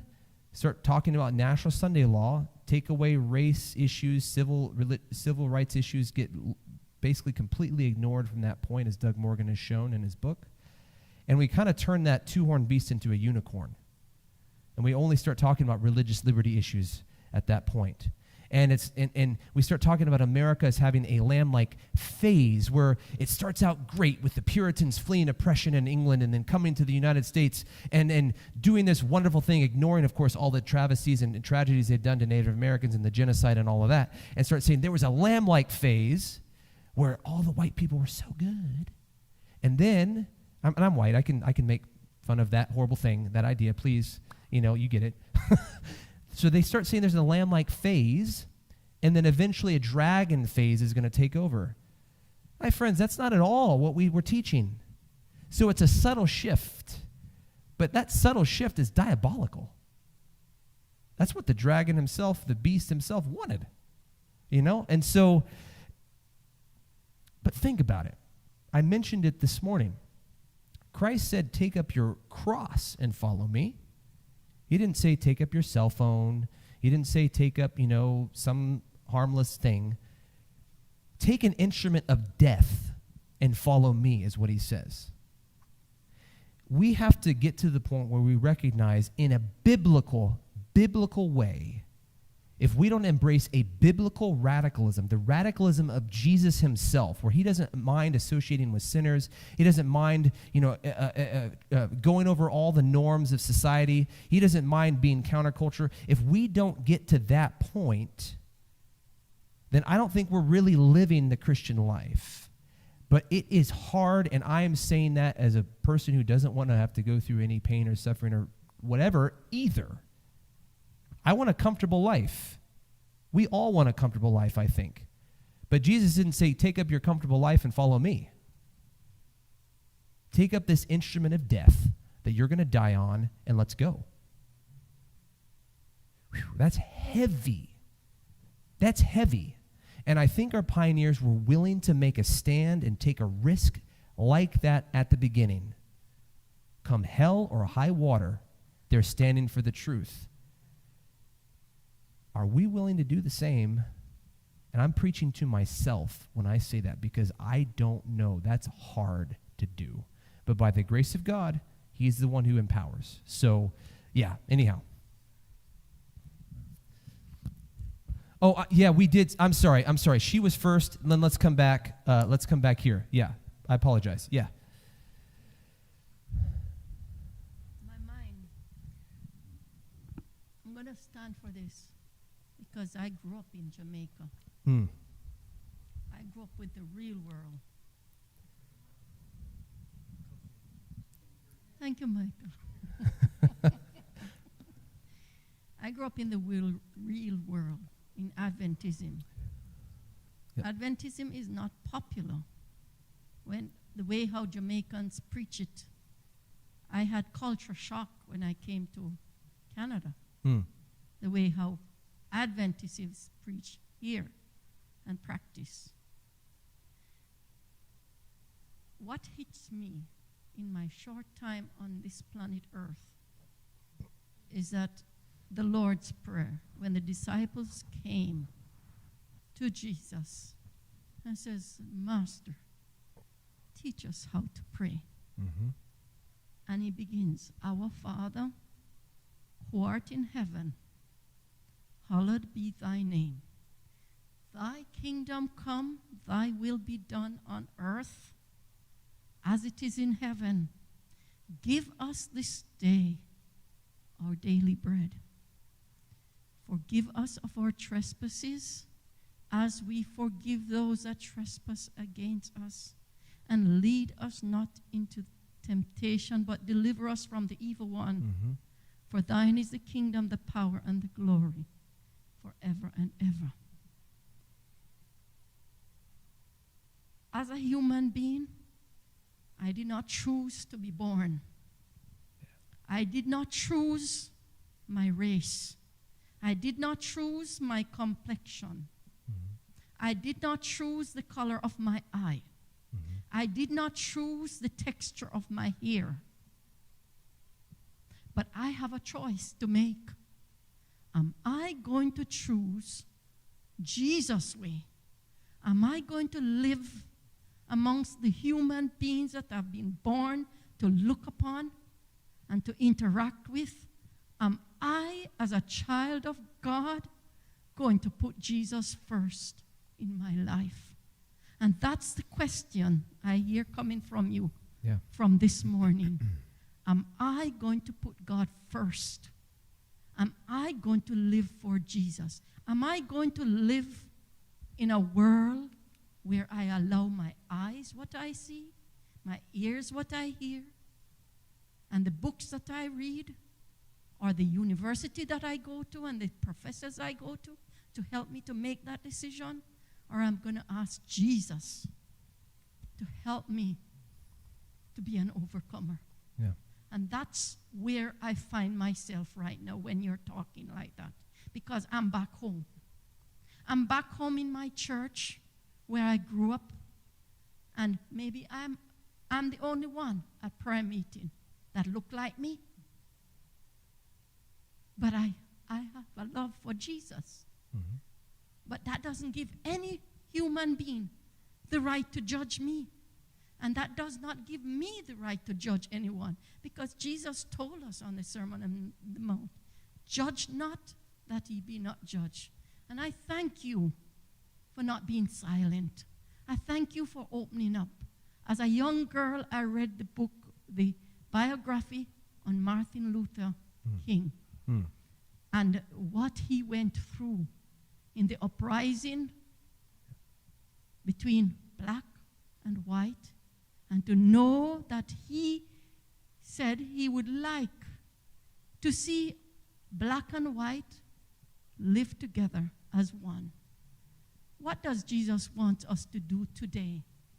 Does Jesus want us to go back in history, take up that cross, and hate each other? Or does Jesus want us to take up the cross and love each other? That's my question. Yeah. Yeah, thank you for the comment, I think. There's another comment or question back here. Yeah, I've got a short one and a long one. Microphone up. Is it up? That's better. That. Yeah. No, the question that I have is that the two-horned beast in Revelation 13, is that uniquely SDA, or did that come earlier than Seventh-day Adventists? Great question. There are a few, are they Federalists or Anti-Federalists? There's a few people in the United States who come to similar ideas in seeing America involved in some way. They're independent theologians. They're either Federalists or Anti-Federalists. This is terrible that I'm drawing a blank on this in this moment. But they're individuals. We're the only, I think, Christian denomination that holds to that view. A few other people came to that conclusion in America, but not all of the details are the same. And so this is discussed. There's a book by Malcolm Bull and Keith Lockhart. Look at the second edition, which came out, I think, about 2007. It's called Seeking a Sanctuary. I believe that they have that in there. If not, I know Spectrum published an article by either Malcolm Bull or Keith Lockhart, I can't remember which, where they cover just that exact thing. I can get that to you actually afterwards. I can look it up, but I'm not remembering the exact source. But there are some other people who come to a very similar perspective, even a bit earlier, but none of the Millerites held that view. They view the two-horned beast as connected with Napoleon Bonaparte in France. And so they don't have that view. And so it's not coming, the Seventh-day Adventists are not getting it from the Millerites at all. They're studying the Bible for themselves, and they're seeing what's going on in America, and they're connecting the dots. And I have a book chapter that's going to get published probably early next year where I show how this development of our doctrine and understanding grew in lockstep with the construction of the Fugitive Slave Law of 1850. And I'm excited about that because that hasn't been put together before. So, Great, thanks. Yeah. Do you have a follow-up? Yeah, my second question is that what is your understanding of race relation in the church today. In the church today, great. The good and the bad. The good and the bad, yes, good. Now, I think everyone else has a perspective on this, and so don't take this as the truth. This is just what I can answer based upon my experience. So first of all, let's acknowledge we have made some progress, okay? We have made some progress in the church. We don't have segregated general conference anymore. We don't have segregated schools anymore. We don't have that. But we do have regional conferences, which are a vestige of segregation and even slavery to some degree in America. We have that kind of thing. And in our churches, I know we have issues. I've seen some of it myself.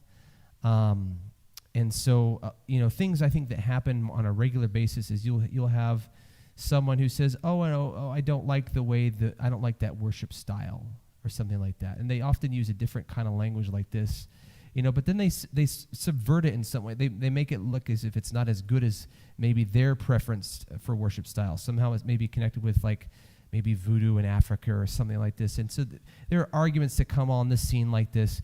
And I think the people speaking these things, I don't think they realize what they're saying is terribly racist.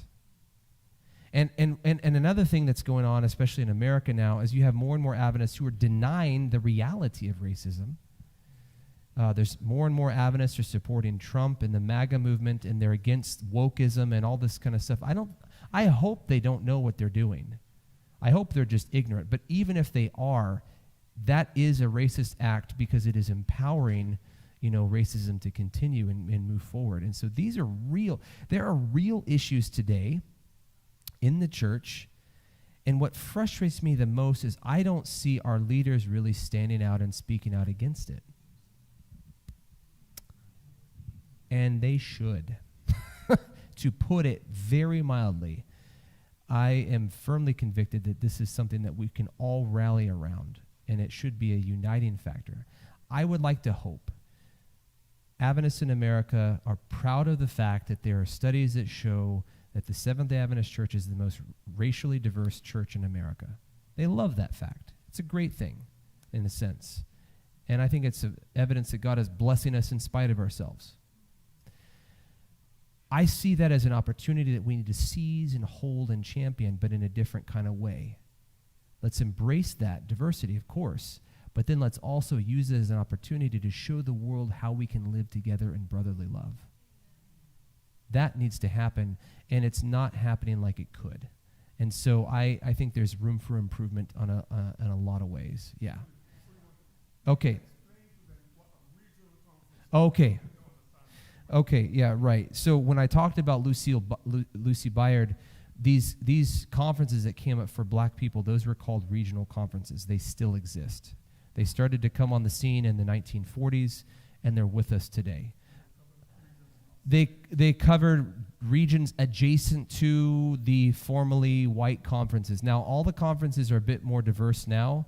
Regional conferences have, a mixture of races of people in them, and the other conferences, many of the other conferences are leadership is non-white. So, it's changed in a lot of ways, but they still exist.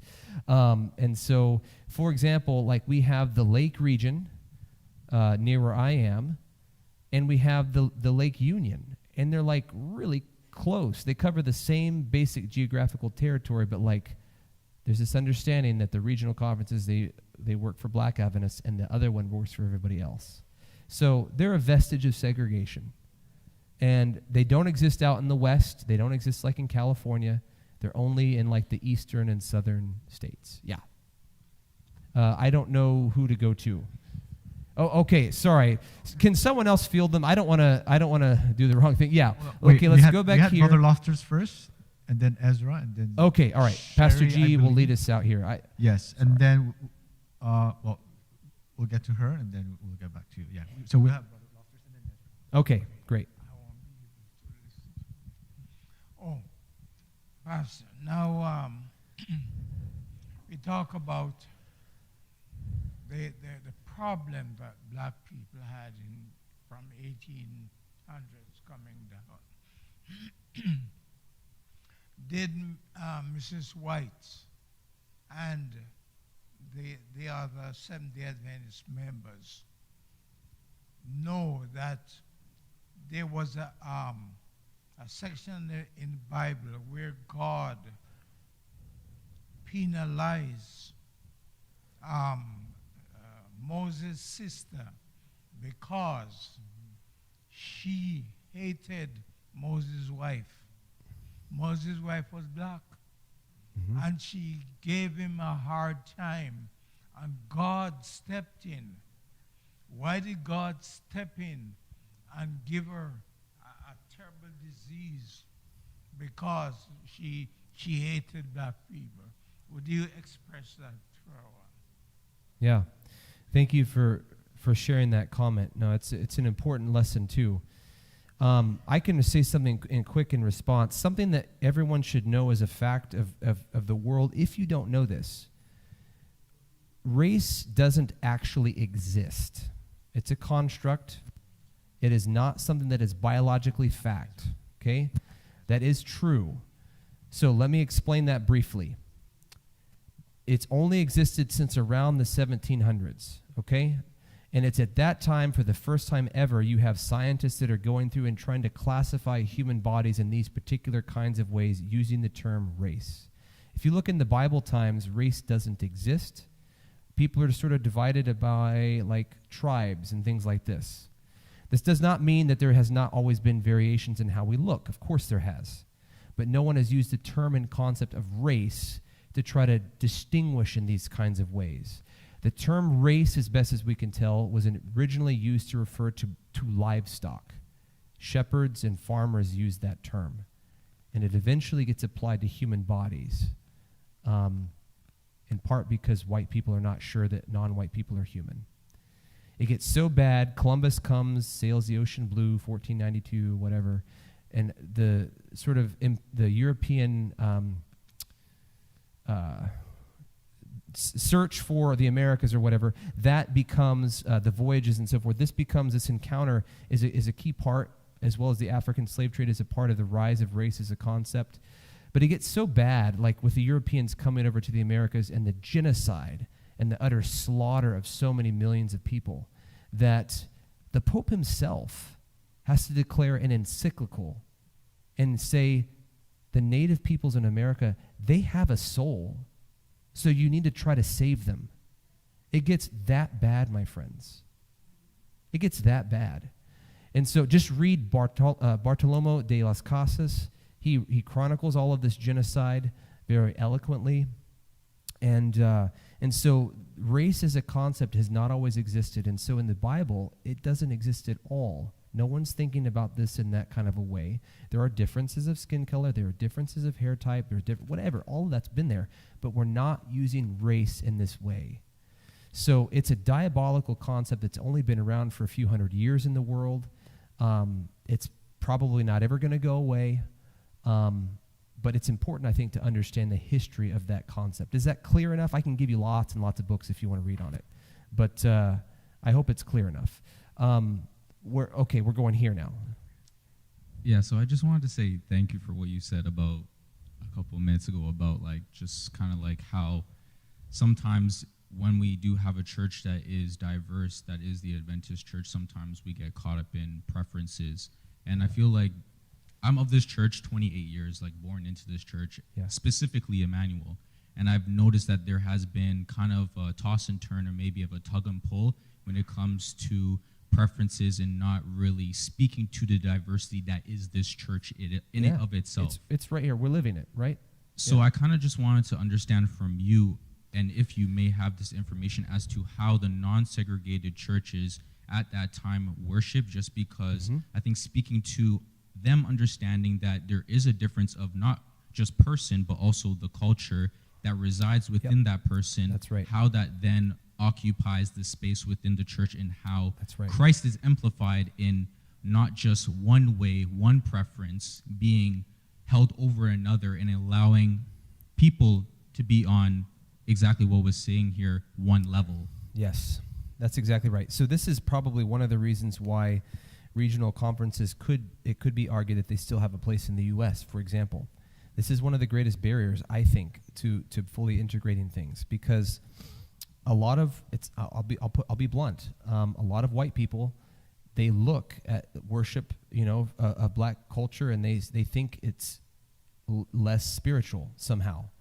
And that is a huge problem. That is a racist idea, but you hear it so much. Or maybe another way to say it, I've often heard it this way, I hear it a lot, is people like, it's too loud.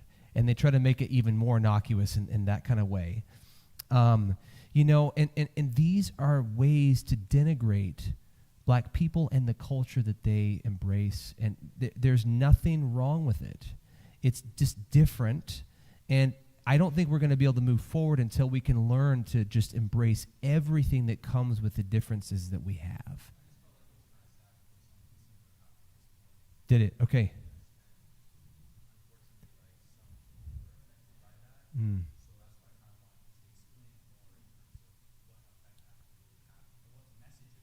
Yeah. Yeah. That's right. That's right. That's right. Did I do it well enough, or could I say more, or maybe you could add something? I don't mind if you say. So, but yeah, this is serious, and it is an issue that we see in our churches, not just here, but I think just about everywhere. These issues are very much alive and well, and I think it's often it goes unnoticed because we like to think that we're not being racist because we're talking about it in a different way. But I think that's what's at heart here. I think that's the root of it. So, where Pastor G, where is he at? Where are we at now? Are we up to? Okay, Sherry. Okay. Yeah. Okay, so I have two questions. One of my questions actually is from a friend who is in D.C. right now watching online. Oh, okay. And her question is regarding Ellen White's writings around amalgamation. Okay, if you sure. could talk about that. Sure. And the second question for me is, I know that by 1932, the segregation laws, the fix was in with the Adventist Church, but at what point did segregation actually start? Was it during Reconstruction? Or did it just start over a long period of time, and then it was segregation fixed? in the Adventist Church or in America? Yeah, in the Adventist Church. Yeah, so I'll take the second question first because it'll be quicker to answer. So, yeah, like I mentioned before, whenever we start to evangelize the South, that's where racial segregation comes in.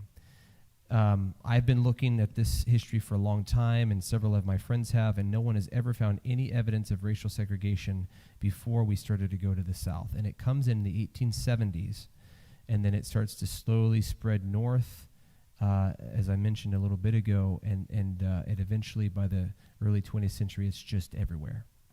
And so that's the nutshell. The amalgamation statement. This is one of the things you mentioned last night. Was Ellen White racist, right? So this is one of the statements that has been used to sort of question Ellen White's integrity on issues of race. So I don't have the statements in front to show you the exact wordings, but I'll give you a good answer nonetheless. So she writes this in 1862-ish. I think it's in the early years of the Civil War, and she's writing in the context of Noah and the flood, and it's this idea that one of the things that leads to the flood is this idea of an amalgamation of man and beast. Now, Ellen White never attaches that to a specific race of people, but she says that there is some evidence that this is still evident in the races of men and animals, or something to that effect. It has baffled Adventists ever since she wrote it. It started an uproar immediately. People were confused and so forth and upset. Some of Ellen White's critics said that she's arguing that black people are not fully human. Benjamin Baker has destroyed that notion because Ellen White says over and over again in so many places at this exact same time that black people are fully human. So she is not saying that. Uriah Smith eventually comes out and says, well, she's referring to like the Hottentots or the Digger Indians. These are terms that they used back then for people that they didn't know much about. Ellen White never affirms or denies that that's true. If that's a problem. So Uriah Smith is trying to be helpful, but he brings in issues there too. To understand that, before I come back fully to Ellen White, you need to understand that this is an era where there's no photographs, there's no video, the only way anyone can learn about new sort of peoples as they're being presented as is through the scientists, okay? The scientists are traveling somewhere and they see a group of people and they're like, we have found a new civilization. And that's how they wrote about it. And then they try to describe it and they do all this. And that is the only source of information anyone has access to, period. So it's very hard to combat that, you know, in a world where there's this idea maybe there are unexplored civilization, you know, et cetera. So not to justify it at all, but just help you understand that's probably where Uriah Smith is going or thinking. He doesn't really have a whole lot to work with. But the point is, where does Ellen White come up with this idea? I think she comes up with it by looking at the book of Yasher. If you read in the Bible, the book of Yasher is mentioned a few places. Like the most prominent one is the story of the sun standing still. You remember that story? And if you read that in the Old Testament, it says, this is written in the book of Yasher. Jasher, maybe it's spelled with a J, but the Hebrews would have pronounced it with a Y sound. So it's found in the book of Yasher. Well, in 1840, the book of Yasher gets translated into English for the first time. Okay? Is it really an authentic book from the ancient period? I have a huge question mark on that. I don't know. I don't know enough about it. I don't think it is. I think it was written in the Middle Ages and then called that. But it is also possible that it was a translation of something that was more ancient. So I don't know. But in any case, it's published in English for the first time in 1840. And the Millerites and Adventists are looking at this and they're like, well, this is authoritative in any place where it's not contradicting Scripture. You need to understand early Adventists also found authority in the Apocrypha, okay? So they were a little bit more radical in that regard than we are. They eventually move away from the Apocrypha. So they're looking at the book of Yasher as authoritative. And in the book of Yasher, I think we see what's going on. Matthew Cortman has gone through in an article and shown how Ellen White is sort of building her argument on the basis of and even quoting from the book of Yasher. And the book of Yasher talks about this idea of amalgamation, but it is not in a bestiality sense. It's not about bestiality at all. It's about different species and so forth of animals interbreeding and stuff like that, and then different races of men intermarrying. And so I think that's what's going on here. And so I think what Ellen White is actually saying in that statement is she's saying there was an amalgamation of man with man, different races. I'm going to say more on that in a second. And there was an amalgamation of beast with beast, not together, not bestiality. And so I don't think she's talking about that. She never mentions that at all. When she writes Patriarchs and Prophets later, she drops this entire thing. What stays, though, is an interesting thing on race.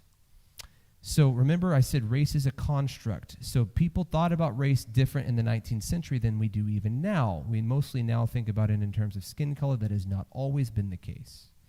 And so Ellen White is talking in racial terms about the race of Cain and the race of Seth.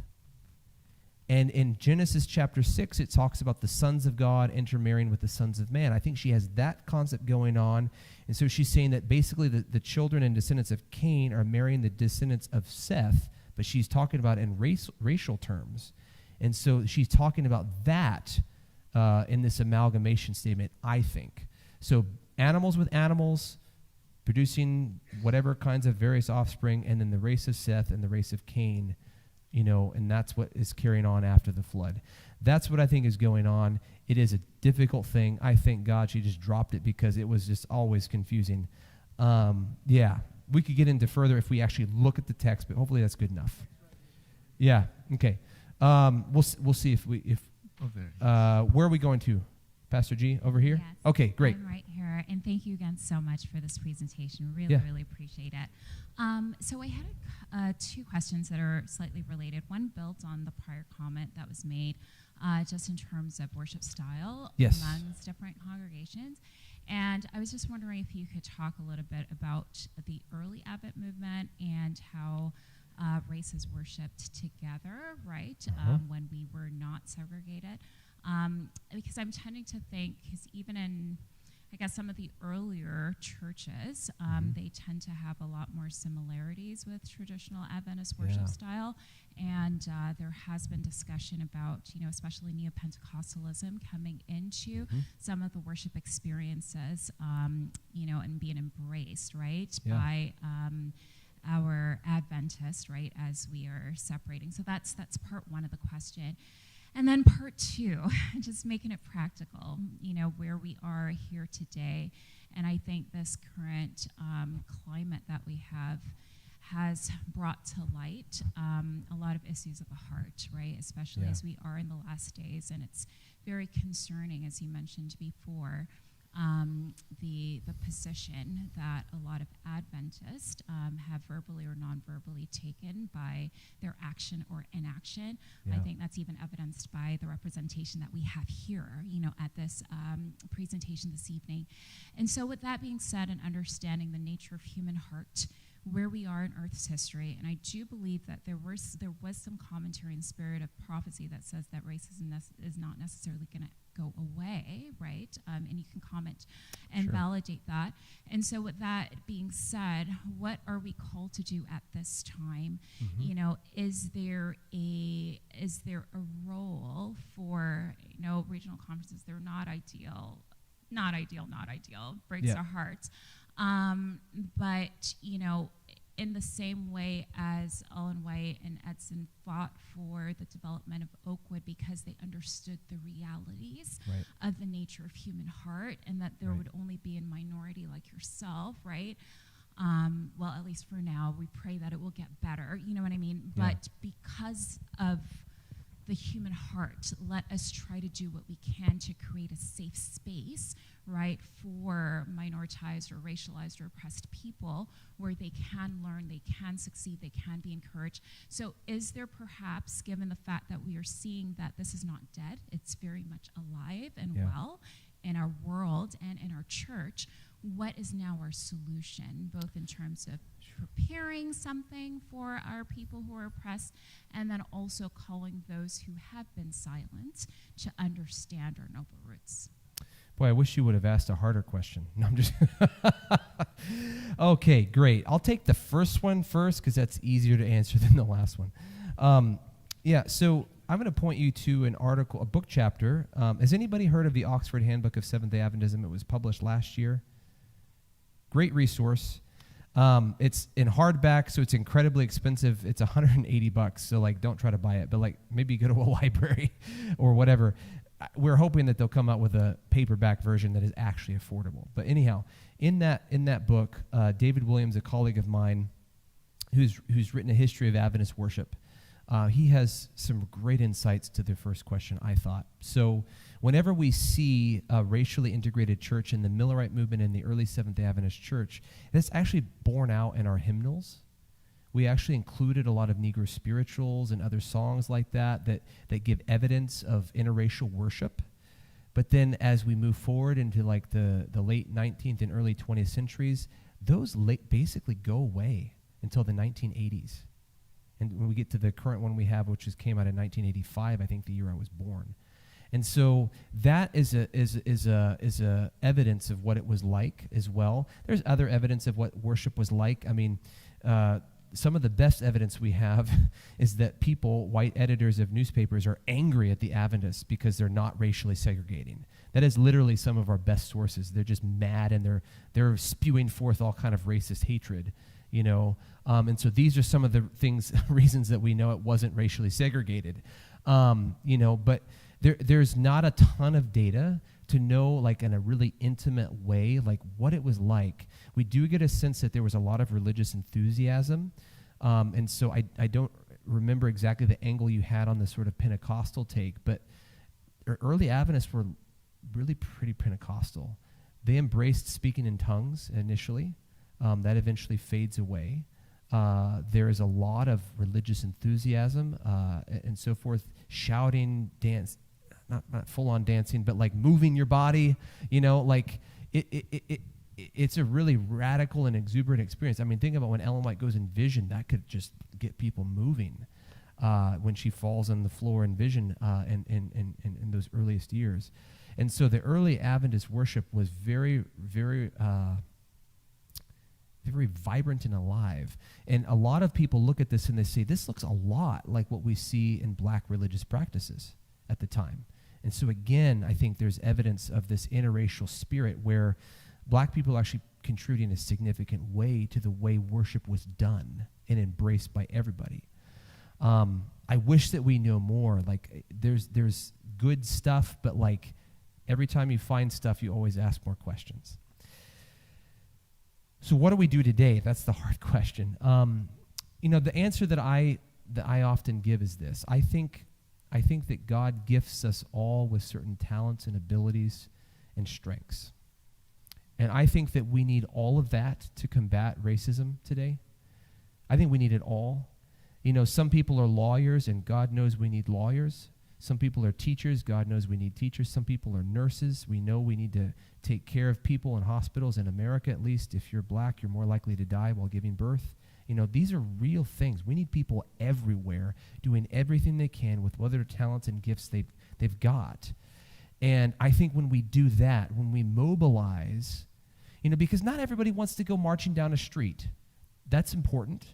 Not everyone wants to sign a petition. You can do that, but you can use whatever skills you have to fight in whatever way, and we need it all. So I'm very much on the side of a multiplicity of tactics. There's one other thing that I think too. I'm very much on the side of common cause. And the early Adventist pioneers were as well. And so we don't have to reinvent the wheel. There are other organizations that are combating things like racism or sexism or you name it. Let's join forces with them, okay? We don't have to agree with whatever religious views they may hold. It doesn't matter. You might have a chance to help them know what Adventism is, and maybe you might even win someone over. Imagine the thought. But we can learn from them too, right? We can learn from other experts, and I think we should do that. And so I am very much in the favor and along the lines of anything and everything that we can do, because I think that's what it takes. One thing that's tragic is in the abolitionist movement, the abolitionists started to fight and bicker with one another. They divided over tactical concerns and questions. I get it. I understand. Those are important things. Sometimes someone is going to say the way you're doing it is causing impression to go further, and so they can be dead set against it. That may be true. Some of that's unfair, though. And I do think that learning from the mistakes of what happened back then and just fighting each other, we need to be fighting the problem, not those who are trying to bring about solutions. So we could probably go into more detailed answers and like which entity should we connect with and all of that, but let's have conversations and help each other, That in a nutshell is how I would go about it. I know you have some wisdom, though, so you share it with me, please, too. Yes. We are out of time, so we will just take the next four, okay? So we have one, we have Sister Aurora second, it's in the front, we have Brother Michael, and then we'll end with our brother. Okay. If that's okay. Sorry, I know we do have a lot of questions, but I would guess that probably by the time we finish the fourth question, it would be about 5 p.m. Sure. So we'll just be taking the next four questions, if that's okay. Sounds great. Okay. Sounds great. Yes, Pastor. I also wanted to highlight, and you might give more insight. During the early 1900s, black Adventists was returning more tithes than their white counterpart. And the black churches was getting less in return. Could you expand more on that? And the last question I want you to do. What was the Adventist role in the apartheid system in South Africa? Sure. Okay, good questions. I don't know specifically about the tithing. I do know that a lot of money that was supposed to go to the black work was being diverted and not taken there, and Ellen White had a lot of choice words about that. And so I know it's true. To expand further on what you said in giving numbers or instances of where it happened is hard to say, but it has happened many times repeatedly over and over. It did not die with Ellen White, okay? So that practice continued after she dies, I think. In South Africa, from my limited knowledge, I'm not an expert on South African history, but from my knowledge, I do believe that Adventists tended to be supportive of apartheid. I have not heard much at all about Adventists resisting apartheid. I do know of one white Adventist, Russell Staples. I had a chance to interview him on this. He said that he pushed against apartheid, and he basically ended up having to leave the country and go work for the church elsewhere. Exactly how much he pushed is unclear. It doesn't seem like he pushed that hard, but it became clear that he did not feel he could support it in any way, so he ended up leaving. There might have been a few other white people to protest apartheid, but I don't think so. It's largely a story and an example where the church just really messed up. And I think from what I hear today, there are still some really major issues there.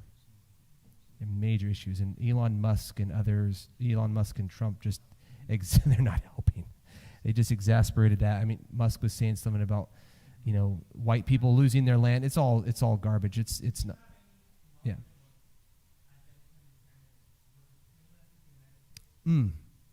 That's a great question. I don't. I wish I did. So I know that racism was an issue in the country. I mentioned a little bit of that earlier. How it plays out in the Adventist church specifically, I've never seen any data on that. I'm sure there's issues. I have no doubt, but I can't speak on it specifically. I wish I could because I'm here. I know that's important, so I'm sorry. Yeah. Okay. All right. Okay, thank you. 2 questions. Yes. The first one is, you mentioned earlier that the church rejected the idea that blacks were descendants of Ham. Yes. And then eventually they accepted that. Mm-hmm. So that's my first question. The second question is, usually when we talk about social disparity and injustice, it's usually associated with the blacks and black disparity, injustice type of thing. But we know that Asians were also there since the 1800s, and they were also exploited, discriminated against. So was there any, to a certain degree, and how much of the role of the church in speaking out for the Asians? Those are great questions. So I think something important to help you understand, I mentioned earlier that race is a construct. It's not really a biological fact. I should emphasize one more thing to get to your question better. So understandings of what race is have changed over time a lot. And it's not just about the body. It's always connected in people's minds some way with the body. But like, take, for example, religion and the role religion has played in race. For example, in America, Irish people were not considered white until the early 20th century because they were Catholic. And Catholics worship the Pope. Everybody knows that, right? That's way overstated. But that's the Protestant understanding. They worship the Pope, and so they're not democratic. And in order to be white, it means you have to have some form of democracy in your head or whatever. And so they're not considered white for a long time. Similar thing with the Jews. The Mormon race, have you ever heard of that? Doctors and others found out ways to racialize the Mormons because of polygamy and also because of worshiping a cult figure and not having this democratic understanding of things either. So this is critical, I think, to understanding how things move forward. And 2 seconds, the question again. The first one is about myth of Ham, and then the second half was Asians. Yes. So the key thing I wanted to say here to transition to your question is the one consistent thing that has always been there in any definition across time since the concept is introduced to define race. There's one thing always there, and it's power. Race is fundamentally about power and power over one group having power over others. And so race and racism work in that function. And so, yes, Asian people in the U.S., Canada, I'm assuming as well, since you brought it up, they have been subjugated. In the U.S., Japanese Americans during World War II, huge problems. They got rounded up and thrown in internment camps, okay? 10 of them across the nation, okay? There has been a tremendous amount of racism against Hispanics, and it's very much alive, so alive in America right now. that may be even worse than black racism right now. I mean, white racism against black people right now. I don't know, because there's a lot of stuff. White people are just trying to be in power it's all horrible right now in America. It's terrible. It's all messed up. But the point is yes, racism has worked in different ways. I think the reason why it's mostly a white-black thing, first of all, whites in America and in Canada, they're the ones that have been in power. And so they're the ones that have been the problem, and less so the solution. And it's just a fact we have to accept. But slavery is, I think, a driving force that has made it so much, because that has never been repaired for. There was never any kind of reparations whatsoever. But you take Japanese Americans, for example. Reagan cut them all a $20,000 check eventually. Now, that's not enough, in my opinion, but they got $20,000. That was something. Slaves got nothing. By the way, you should simply know this as an aside, Ellen White was an advocate for reparations for slavery. That's cool. Now, the other question was about the myth of Ham.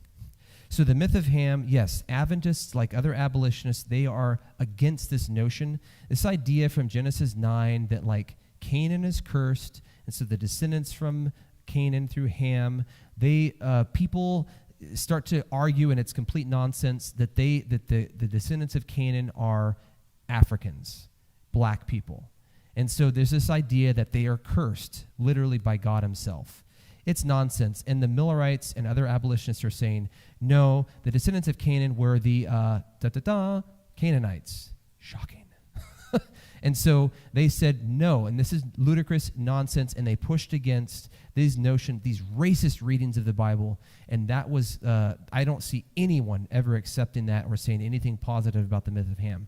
But Seventh-day Adventists end up embracing it, and they publish a lot of this stuff in all of our papers, and they start teaching, even in the Sabbath school, that black people are cursed. That black people are cursed because of Genesis 9. And so this is just another example of how Adventism literally shifted in its anti-racist views in the beginning to fully embracing this racist garbage. And it still exists. There are still people who believe. I grew up hearing this stuff, and I'm still pretty young, And other people, they may not focus on the myth of Ham or the curse of Canaan, but they will say, oh, it's the curse of Cain, and they'll use that as the same kind of argument. It's utter nonsense. Racist readings of the Bible. But we shift on that. Now, whenever the civil rights movement happens, yes, Adventists didn't get involved. White Adventists did not really get involved. They're not really involved, etc. But nevertheless, during that period, they start to reject again the myth of Ham. And you start to see a push in the late 1960s of Seventh-day Adventists pushing against this idea too. And it hasn't been taught in any official way since like the mid or early 1960s, to my knowledge. I mean in a formal way. It's still discussed and talked about, and maybe you'll find a local person who's done it from the pulpit, whatever, but like not through the Sabbath school, not through the periodicals of the church. So, yeah, that's that in a nutshell. I need to write an article on that. It'd be a good article. Yeah. Yeah, go ahead. Yeah, so thank you for your presentation today. It's often said that history repeats itself. Yeah. And we can look back and see a lot of the unresolved issues today. When you look in the current political sphere that we're in, both political, cultural, and religion, is the Adventist Church and its organization at risk of falling back into one of these cycles? And when you mentioned it kind of this morning when we talked about back in the early days, our pioneers were progressive and leading on that progressive front. Then after the war, we seemed to go more conservative and fundamental. Yep. And now we see these political divides of left and right. Yeah. And we often see this sort of switching of ideas, and we tend to want to fall behind one group or the other. And where do you see Adventists going in our organization within this current time? Yes, great question. I would like to see us re-embrace the Bible and its teachings on these issues and learn from our pioneers. I don't want, at least in America, Adventists to go either with one party or another. I'm a very strong independent in politics. I have my views and I speak out on issues, but the Democrats are not doing everything like they should. They are way better than the Republicans right now. I mean, night and day in my mind. I am ardently opposed to Trump, and I don't mind saying it. I don't think any Adventist can really be a good Adventist and support Trump. But that reality is there. And so I would like to see us be willing to stand up to combat Christian nationalism, to combat, and that's really white Christian nationalism. Race is very much involved in this, and to combat racism wherever we see it. As far as aligning is concerned, I'd say let's align ourselves with God, which will not be with either party, but we might lean one direction more than the other. And in Ellen White's day, the pioneers leaned more Republican, and the Republican Party in their day was very different than it is today. It was the radical party of the day, but not all of them, but they were aligning with the radical Republicans, and they didn't allow that to stop them. And so maybe, I don't know if I want to say it, but maybe we're going to lean more left in some ways, or maybe we should be seen, like maybe people might see us that way, but I don't want to get into that. I don't know. We need to stay with God. We need to stay with our heritage. There are issues on both sides, and I do have more of a problem with the right in America right now, but that's because MAGA is just, it makes me want to barf. And they're doing it all in the name of God, which makes me want to barf even more. And so I find that just utterly disgusting. But the other side's not perfect either. So we have to stay aligned with Scripture, God's teaching through our church, especially Ellen White, and I think that's where we got to go. Is that fair? Yeah. Okay. We have our final question. Yep. Okay, thank you very much for the opportunity to ask this question. I think an extension of this racial segregation, the extension of this racial segregation is also the proliferation of Adventist churches based on country of origin. And I don't know if you have looked into this. As now we have more of, African churches, Romanian, Europe, different countries, just forming their own churches around and even going on camp meeting and conferences, stuff like that. I don't know have you looked into this, and what's your opinion? I may miss your question. I hope I don't, and correct me if I'm wrong, but we are seeing the majority of the Adventist church today is in the global south, and Africa is by far the largest contingent of Adventists in the world, and it's growing more that way. I do have, when it comes to issues of race, I think one concern I have, which I hope doesn't happen, are you familiar with the concept of white flight? Okay, white flight is this idea that whenever a black people might encroach upon a certain community or enter a community, suburbs or whatever, or really what happened is they entered the cities and then white people just moved out and created the suburbs, okay? It's called white flight. It's a terrible racist thing, and it just shows that white people don't want to be involved. I hope that we can have white people who are willing to embrace this as well, because we're getting to the point where they're outnumbered already vastly, and that's fine. I don't mind. I think that's great. Let's learn to be the minority, but I hope that they don't run away in a white flight scenario, but if they do, then that's their choice. Let me clarify my question. Here in North America, and I'm talking in terms of here in North America, both Canada and the U.S., we see a lot of churches, Adventist churches, based on country of origin. Okay. So we have Nigerian Adventist churches, Ghanaian Adventist churches, Romanian Adventist churches, and so on and so on and so forth. I see. And it's actually increasing. Some of them even becoming larger, of going on their own camp meeting and stuff like that. Mm-hmm. Yes, interesting.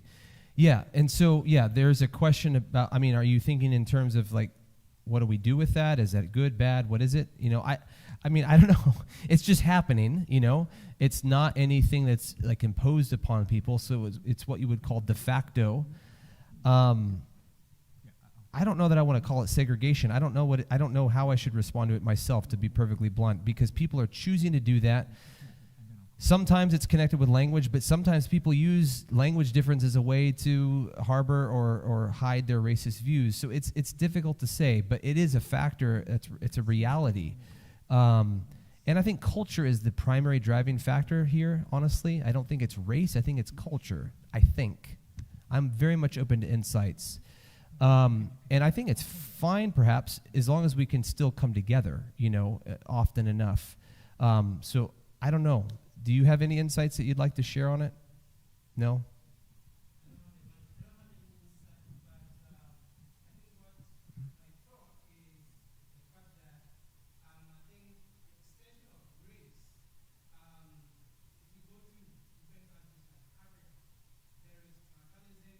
Yeah. Mm-hmm. It's a form of prejudice. Yep. Yep. Right. Yep. Yeah. Yeah. Yeah. No, I see that.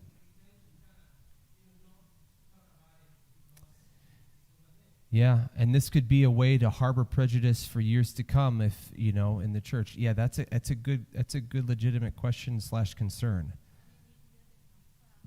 Oh, yeah, they've got class issues in India. No, that's another, yeah. There's a lot of different forms of prejudice and et cetera. And so, yeah, race is just one of many, but they are all prejudice in some way. So, friends, I guess we're out of time. I thank you so much for listening to me. I hope that I've shared some useful information with you. But it's been great to be with you. I'm grateful to learn from you as well. And so thank you. I believe that you care and that you're doing everything you can. And I just want to encourage you to do even, whatever you can to serve the Lord in all these ways. It's great to be back with you. So, yeah. Yes. Thank you, everyone, for your questions, for your participation. Thank you especially to Dr. Burton for your expertise, for the wonderful insights you've shared to us over the weekend. And I know that we do have lots of unanswered questions yet. But we are out of time. We do have to end here. I don't know. We may have a few minutes afterwards. If you do have personal questions, Dr. Burton, if you're okay with that, you may approach him. But one thing I would like to say is that definitely what we've covered, what we've heard over the weekend is good and is insightful. But I really do hope that our quest for learning more about our history and learning more about what we could do now, today is just a start. This is just, let's not think of this as the end in itself. Having guest speakers, having seminars like this is definitely helpful. But I think oftentimes we take this as the only time for us to learn, which I think we need to go beyond that. Where this is a good encouraging moment for us to be empowered, and we have to do this by ourselves because unfortunately we do not have enough resources to bring speakers every week to do these things for us. So hopefully this experience was an insightful, was a good one for you that piqued your interest, and that we will have more that continual desire to search and study for ourselves. But once again, Dr. Burton, thank you so much for everything you shared, for taking the busy time out of your schedule. So the time out of your busy schedule, sorry. I know you have a lot of commitments, and we're glad to have you back here. It was for in 11 years. We're glad to have you back here. And before we invite Elder Jason, our first elder, for the closing prayer, Brother Horace would like to say a few words, and he has something to give to you as well. So.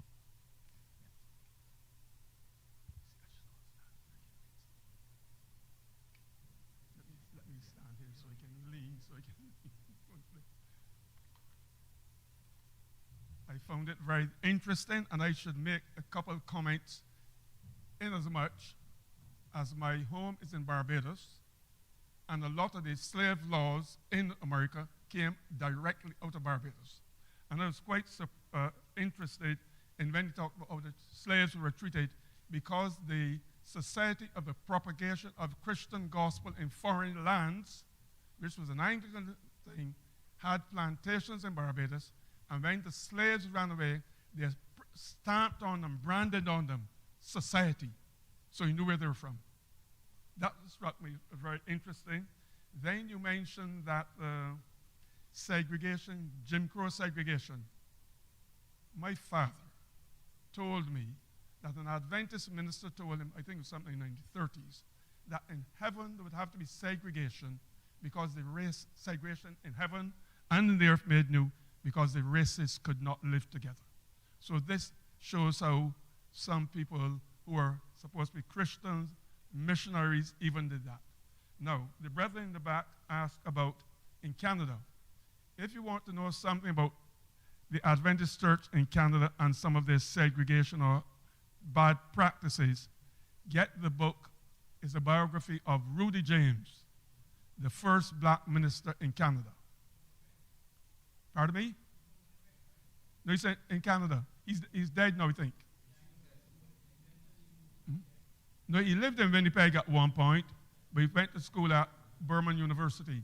And there is a family here who knows about the story rather well. And I believe it was in 1960 that there's a wedding planned, and on the Sunday, as my recollection story is that the rehearsal went through on the Saturday night. Sunday afternoon, the pastor refused to turn up. When he was asked why he didn't show up, he was not coming because he did not agree with interracial marriage. The male was a Barbadian. The wife was his white Canadian fiancée. It's Rudy James. I'm not certain what the exact title of it is. I'd like to do. Yes, Rudolph James or Rudy James. He was we can get the name to you. He was the first. He was the first black pastor in Canada, and he had a very difficult time to become a pastor. And he was pastor at what became Toronto West Church, and the church still exists today.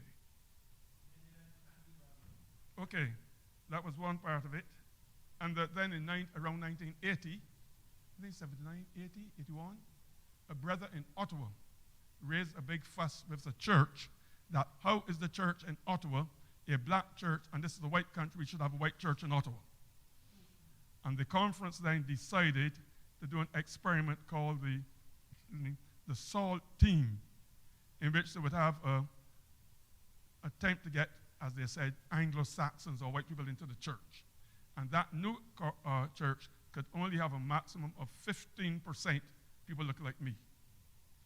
And the church I belonged to, which became part of Emmanuel, there were certain white members there who would have tried to recruit, and they refused to have any part in it.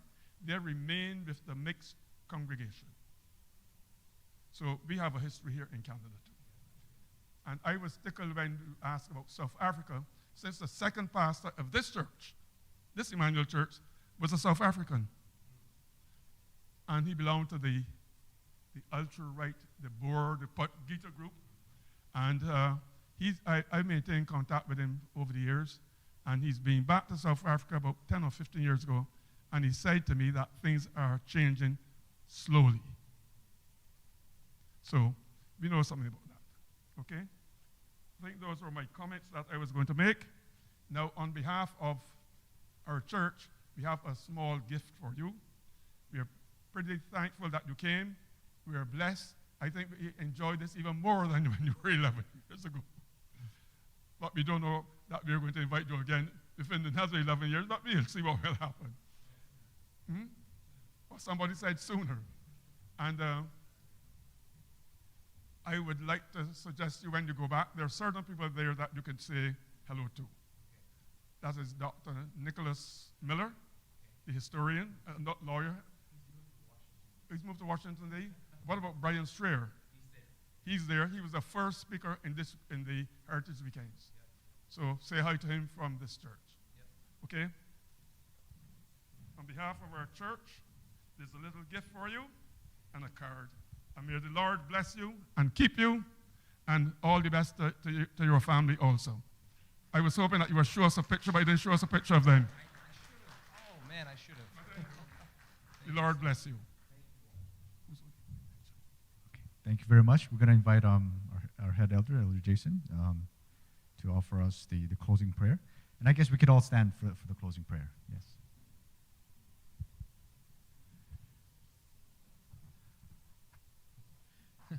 I am South African, yes. So I really enjoyed that. Thank you. Let us bow our heads for a word of prayer. Our eternal, loving Heavenly Father, it is such a privilege that history continues to testify of you. And that, Heavenly Father, you have set up institutions, and more importantly, you've set up people who continue to share your message in this end time. Father in heaven, we're so thankful for the gift of Dr. Burton. We ask and pray that you may be with him, may you be with his family, may you bless them richly, Father. May you continue to watch over them, and for this work that continues, may it continue to go forward. And now as we, as a church, have heard this, I ask and pray, dear God, that we may be more mindful, and that, Father, we may raise a voice and ear, we may share studies with one another, so that indeed we may hasten your soon coming. Heavenly Father, we look forward to heaven and your kingdom, in which there will be no more pain, no more death, no more sorrow, no more tears, no more segregation. And so, Heavenly Father, till that time, help us to have the mind of Christ, we pray. Bless us this Sabbath afternoon. Continue to be with us. Help us to have a wonderful rest of the evening. And we pray for traveling mercies for Dr. Burton in Jesus' mighty name. Amen. Thank you so much, Emmanuel Church. Thank you to